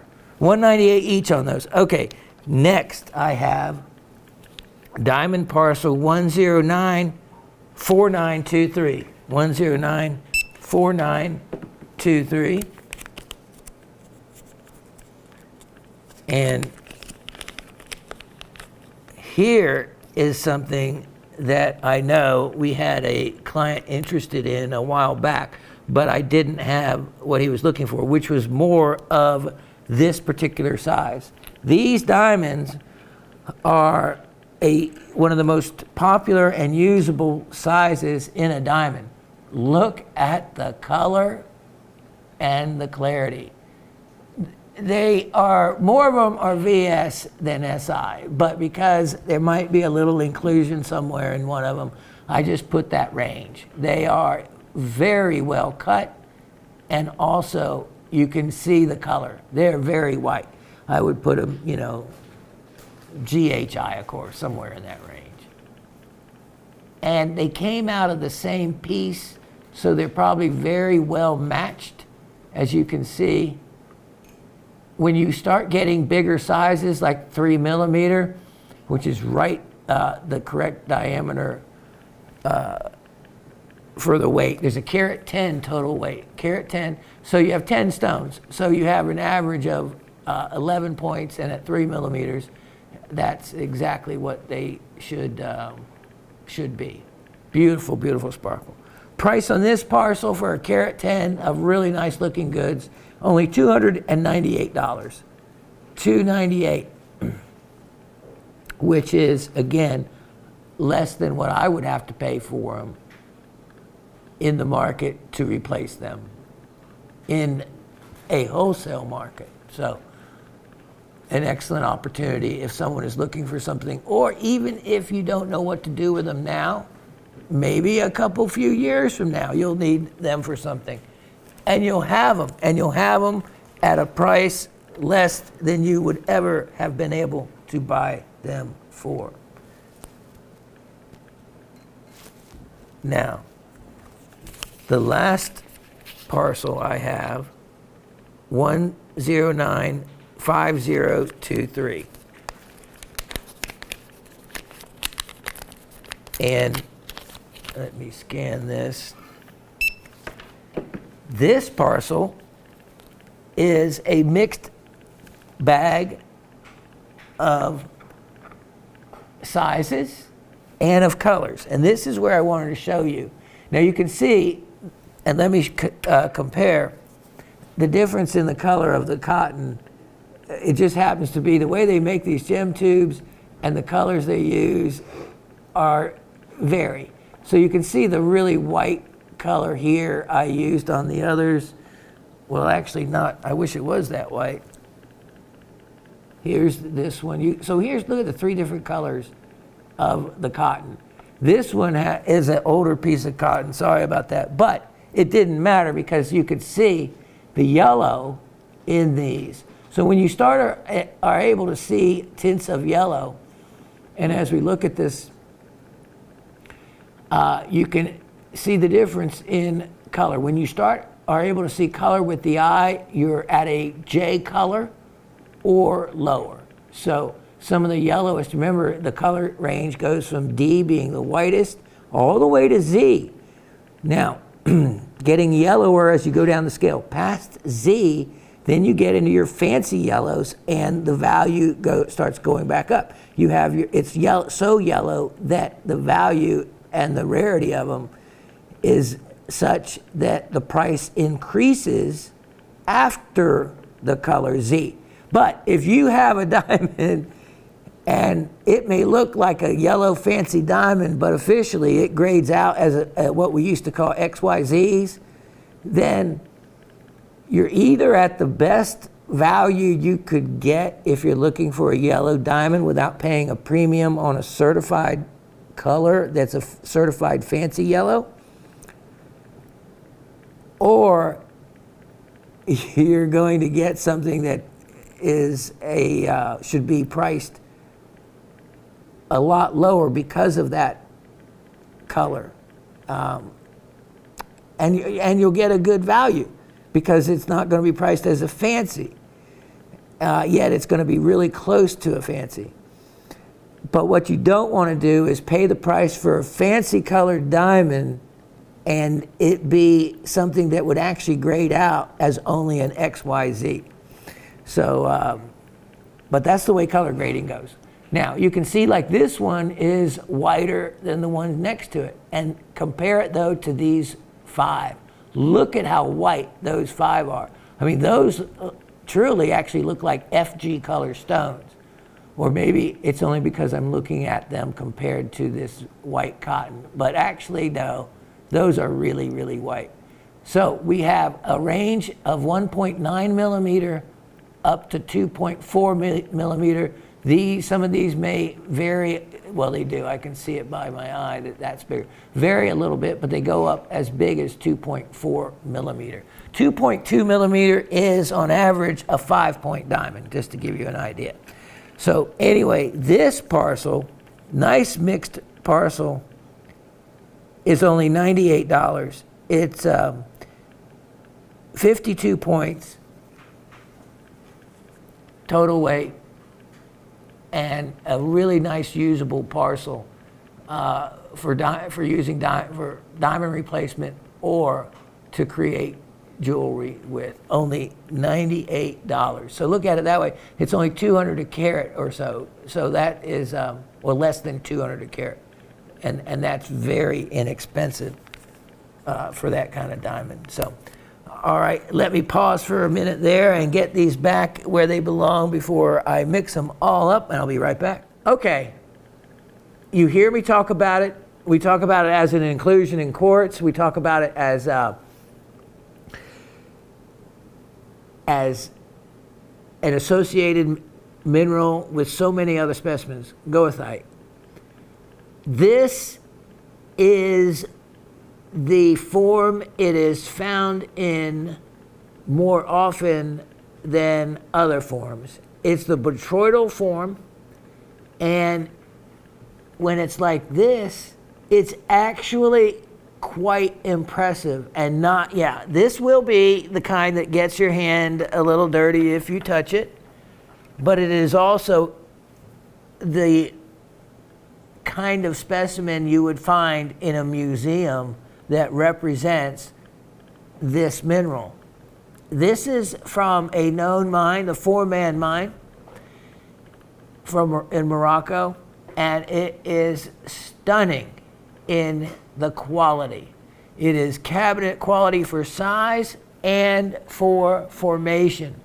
The beautiful botryoidal, if you ever wanted a description, a visible description of the word botryoidal, this is it. I sawed across the bottom so it would stand up on its own without having a stand, because it is more impressive just to look at it on its own. Yes, it is an iron oxide. It does have some weight to it, but it also has size. So you can see the back. So this would be the back side that was against the wall, so to speak. This formation is the side that was exposed and allowed to grow and form that way. Look at that. That is a actually very attractive specimen. A lot of people will stray from specimens that are even this color for some reason, like shoral tourmalines and whatnot. Don't be afraid of black mineral specimens. Case like this is cabinet quality. Now, I had a big price on this to start. It's well worth the $88 that I had on it, but this is a sale price now. Every mineral specimen you see anytime that I have left, which the clock is counting down on us, is going to be sale priced, and a major sale price. How would you like this for half that? Let's do it. $44. Only $44. And I can't tell you how difficult it would be for you to find a specimen similar to that anywhere near that kind of money. All right, let's look at 108-3122. Now, this is one of those pieces that I shouldn't discount any from the price due to its rarity and the quality. Well, let's put it this way, the quality. The material, you know what? I'm going to show it right in front of the goethite. Here's a good way. Look at that. Huh? That is pretty. Look at that stone. Look at that gem. Item number 108-3122. Orissa, India, cat's eye sillimanite, named after the Yale professor of geology, Silliman. This stone is from it's old, from the 1970s. It's rare in this quality. That eye is exquisite when it's that sharp. Exquisite. And the cut is very symmetrical and well done. It's not one of those off cuts. Look at that eye. That's beautiful. What a fantastic man's ring that would make. I love it. It looks beautiful against the goethite, actually. All right, price on this, I had it for only, I think it was 23 karat. Anyway, it was $115. Well worth that. But you passed it up on it. So right now I am sale pricing this. Let's do something really crazy. And how about this? Because after that price, I'm not going to go any lower, because I'm going to make this. Well, I told you I was going to do a big sale price on the few items I had time left to show. Let's make this only $58. Half that price. $58. If it doesn't sell for that, then you just don't want a sillimanite or don't want a rare stone at an unbelievable price opportunity. Now, let me see how clever I can get by letting it sit right there while I get the next item. You knew I had to do that. It was just calling out to me.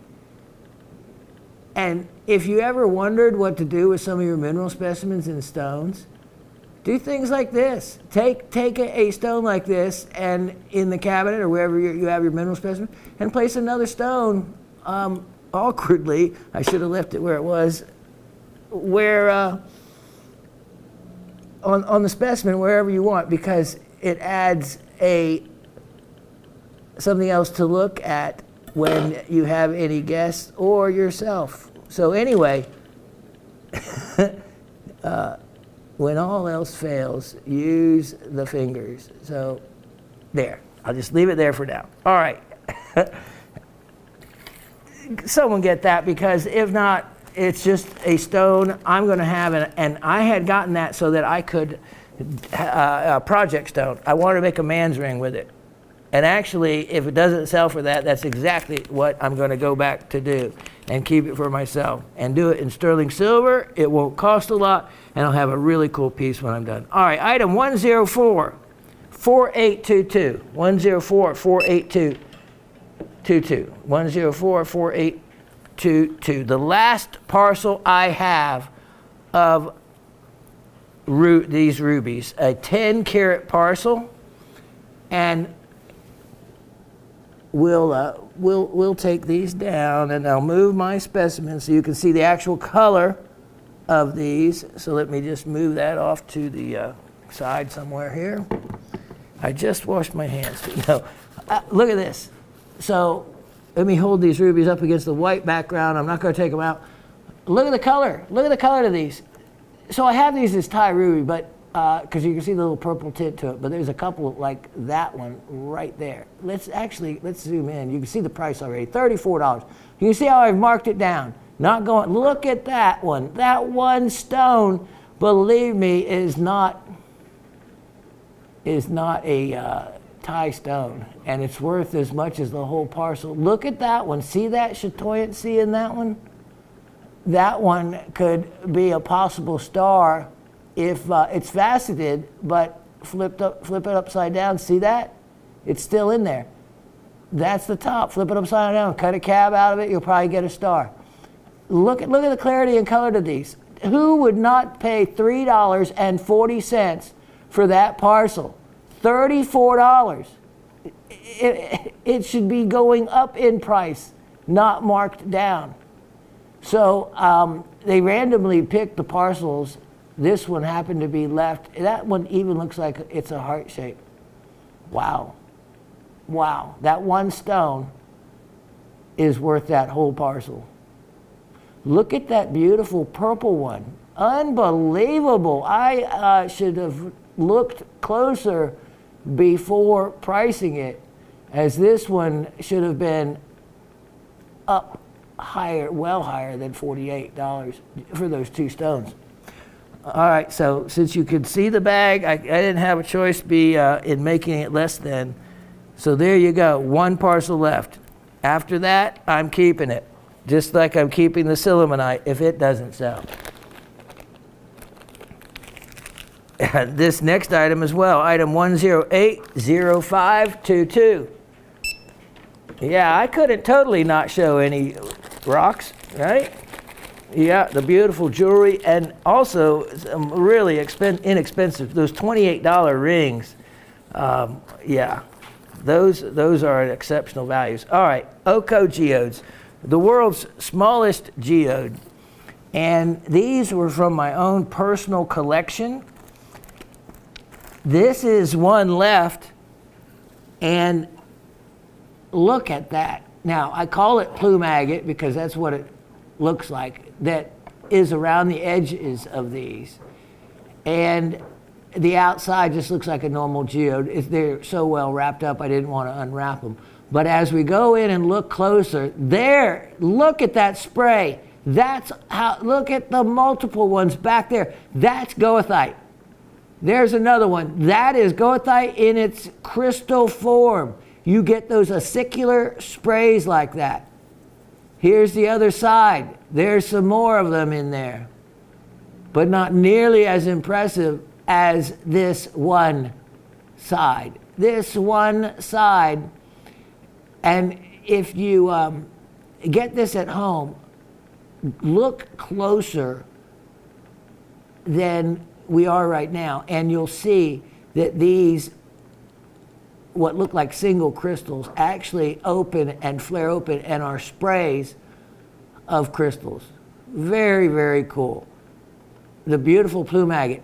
price on this one, I said I was going to make a sale price on it. I've already marked it down once. So I'll just mark it down a little bit because I have really nowhere else to go because it's so well worth it. Let's make it only, how about this? Last opportunity chance before we keep it again. $19. You know, if I do 19 instead of 18, then you know I'm all the way at the bottom because I don't price in 9s, I price in 8s, but that I don't even have the extra dollar to go. Let me see what this says. Oh, okay. We're getting down here to the end, and I need to show another one of the Pakistani 4. And this is going to be item number 1025921. 1025921.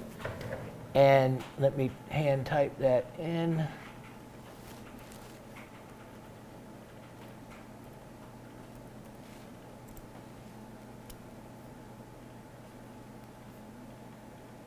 Do you have that in inventory? Yeah. Oh, I did read it wrong. Never mind. 102. Yeah. Okay. Yep. 5921. Yep. Got it. Okay. Sphene. Yep.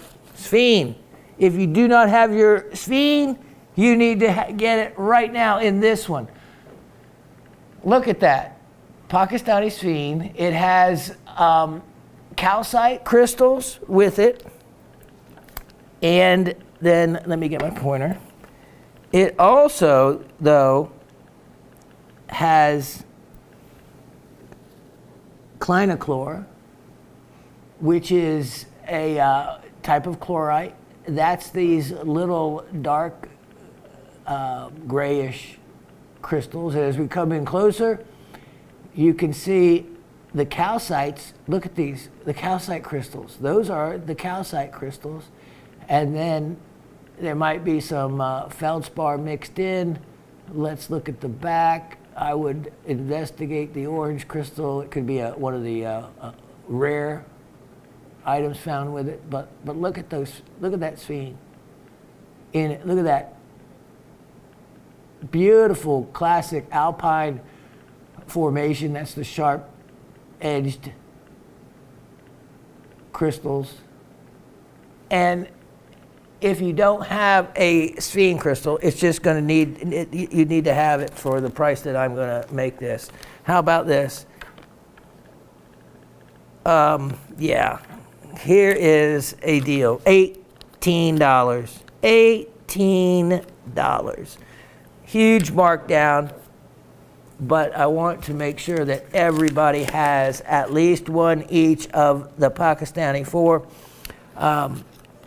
Which of course is the pink apatites, the sphene, the triplite, and the red zircons. So you need to make sure that you have one of each of those. 1082922. Now, this next item, I actually had a bag of rough, and I had a lot of these stones cut. I've sold them all. And I tumbled others. Let me show you the quality. I'm going to just leave them in the tube. Look at the quality of these. Every one is facet grade. This is hessonite garnet, which is a type of grossular. Look at the color range for one. And then look at the clarity. Harry or Anthony, you guys, if you don't have any of these, you need a parcel to cut at least, look at this. Cut a couple stones out of there. What kind of fun is that? A garnet, a good hard stone, takes a fantastic polish, won't break on you, and there's many different shapes that you could pick.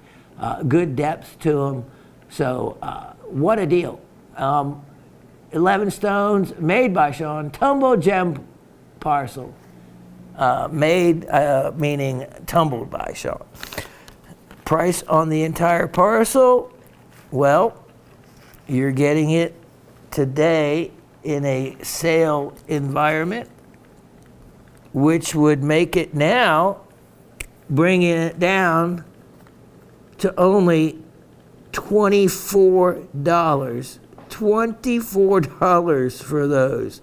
If you tried to find Hessonite facet grade like that, not even tumbled, so you wouldn't even be able to see the quality, for 20 carats of the material, that's $1.20 a carat or something. Wow, wow.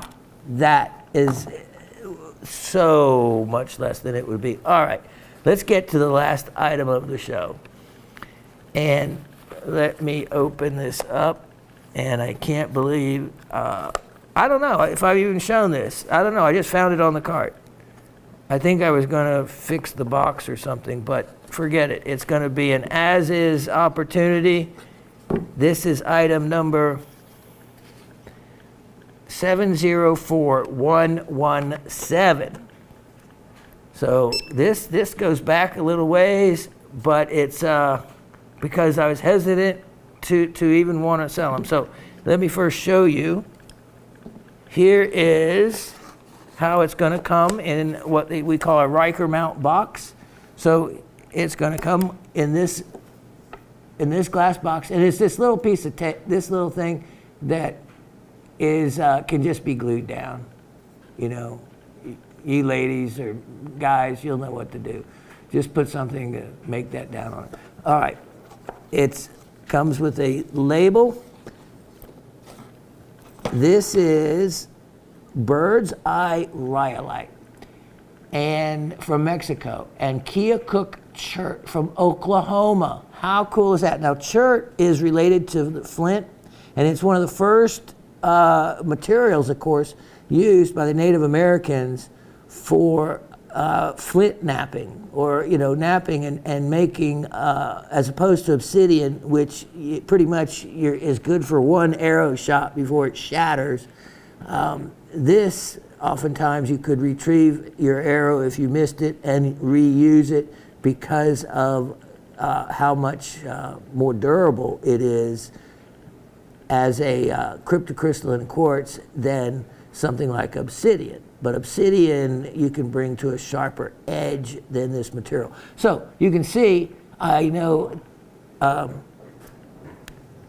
the cutter of this, or the maker, is the Johnsons, Kelly, and his wife. And do you need the info? I got it. Okay. And then you can see she actually does the wrapping, and the blade is notched, this is notched, and she dyes this as well. A really, that's where he signs KJ right there, his initials. And let me show you this piece. As we come in, this will give you a good idea. What this actually is the same type of material that Mexican fire opal is formed and found in. And it's these little openings where the silica forms. So in this case, you can see the bird's eye, you can see these circular formations. Rhyolite is a volcanic produced material, and I have no doubt that this is not technically opal that has filled these areas. It's just not a precious opal, but you can see what they call the fire opal nevertheless. Wonderful handle, difficult to polish due to the different hardnesses. Nice edge to the blade. This is a true gemstone knife. It is completely hand done.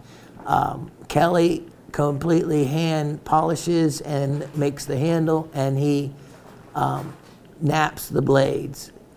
It's amazing piece. I have a special sale price on this, and it's going to be one of the best opportunities. If you've missed out on one of these knives, I have sold at Gem Shopping well over 100 of these. Some of them as much as $5,000 and $6,000.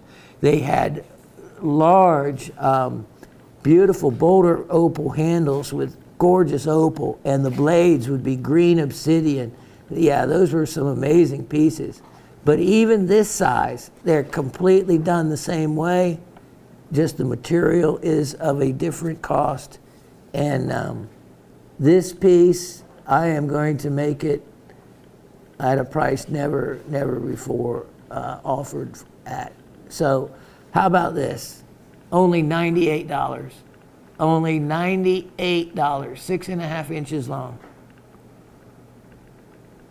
An incredible opportunity and a one of a kind piece. The hafting, that's the process of attaching it, just beautiful. And a real collector's piece, or it makes an incredible gift to somebody, even if they don't like gems and minerals, but maybe they're a hunter, maybe they like knives. This will be something that they will treasure and display, talk about, and showcase. So it makes a great gift. Look at that beautiful piece, $98. All right, that's gonna wrap it up. I'll be right back with the trivia questions. All right, I hope you're paying close attention. It was good to be back. Happy New Year. I am going to go into this new year with a positive attitude, and I am going to manifest goodness. And that's what Raven and I did. We told each other in the dilemma we were in that we needed to manifest. In other words, just focus and think about something positive and think about the goal that we needed to achieve. And, you know, there's really something to that. Asif told me in another way when Raven was in the hospital, thinking the same thing, except in my case, I needed something monetary. In the other case, I needed, you know, health for her and health for myself. And it was still the same concept, and that was to think about what you needed and wanted to create or obtain for yourself in a unselfish way, and it worked. It really there's really something to it, because it was almost nothing less than miraculous how we got ourselves out of our situation and her healing from Legionnaires. So yeah. I am going to go into this new year not worried, thinking about the disaster we have in the house. We needed new carpet. We got new carpet that way. So there'll be good to come from it. As soon as I get my big Dodge truck back out, that is not cheap, with everything wrong with it. But drove it for 10 years and never put anything into it. So, hey, I love that truck. All right, I have 2 questions and then an bonus question that will also be an additional free item. So here's your chance to win 2 items or 1 item. So we'll see how you do. Question, so there's going to be 2 questions, and then there's going to be something else extra that we have not done before. So just wait. All right, question number 1. On average, what % of diamonds have fluorescence? It doesn't have to be strong, but just any, because fluorescence on certifications are measured, and they use, moderate, strong, those words. But there's a % that I mentioned, I think, in the last show and in this show. What % of diamonds, on average, have fluorescence? All right. And remember, fluorescence is when you put a ultraviolet light on it, the stone will appear a bluish or whitish blue glow. to it. It can be slight, moderate, or very fluorescent. Different levels of it. And it doesn't really affect the value only in the higher end stones, but it does affect the value if it causes the stone to be cloudy, and that can occur, and then it definitely greatly affects the value. But in smaller stones, not so much, but bigger stones, it still can have about even though you can't visibly see it, if your cert has the notation that it has some degree of fluorescence, it will affect it, can affect it up to 10 or 15% of the value. So that's just a little additional side note. A lot of people don't even get told about fluorescence when purchasing a diamond. It's not even discussed, but it should be. And everything that's on the cert should be discussed when selling a stone. So that's question number one. Question number two, name the two origins of the name Madeira as it's applied to citrine. Name the two origins of the name Madeira citrine is attributed to.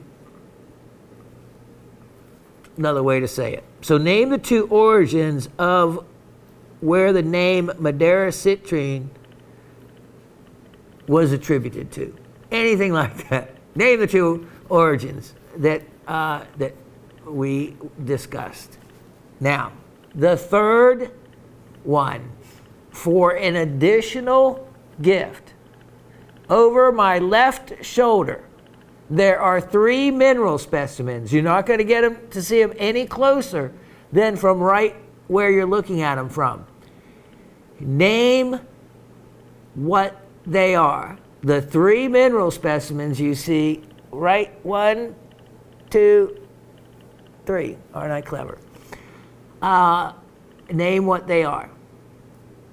And that's for an additional item given to you. All right, hope you enjoyed the show. I got a lot out to you, even though we had an extra long commentary section because of the length of time we had over the holidays. So I hope everyone did have a great holiday. Thank you so much for your kind comments.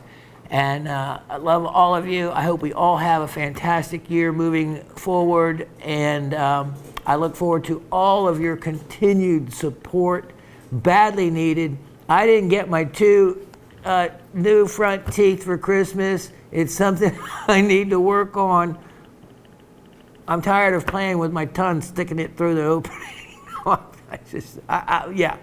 I need to get it fixed. Unless I never smile again. Maybe I'll try that. God bless you all. Love each and every one of you. And I can't wait to see you next Monday. Cheers.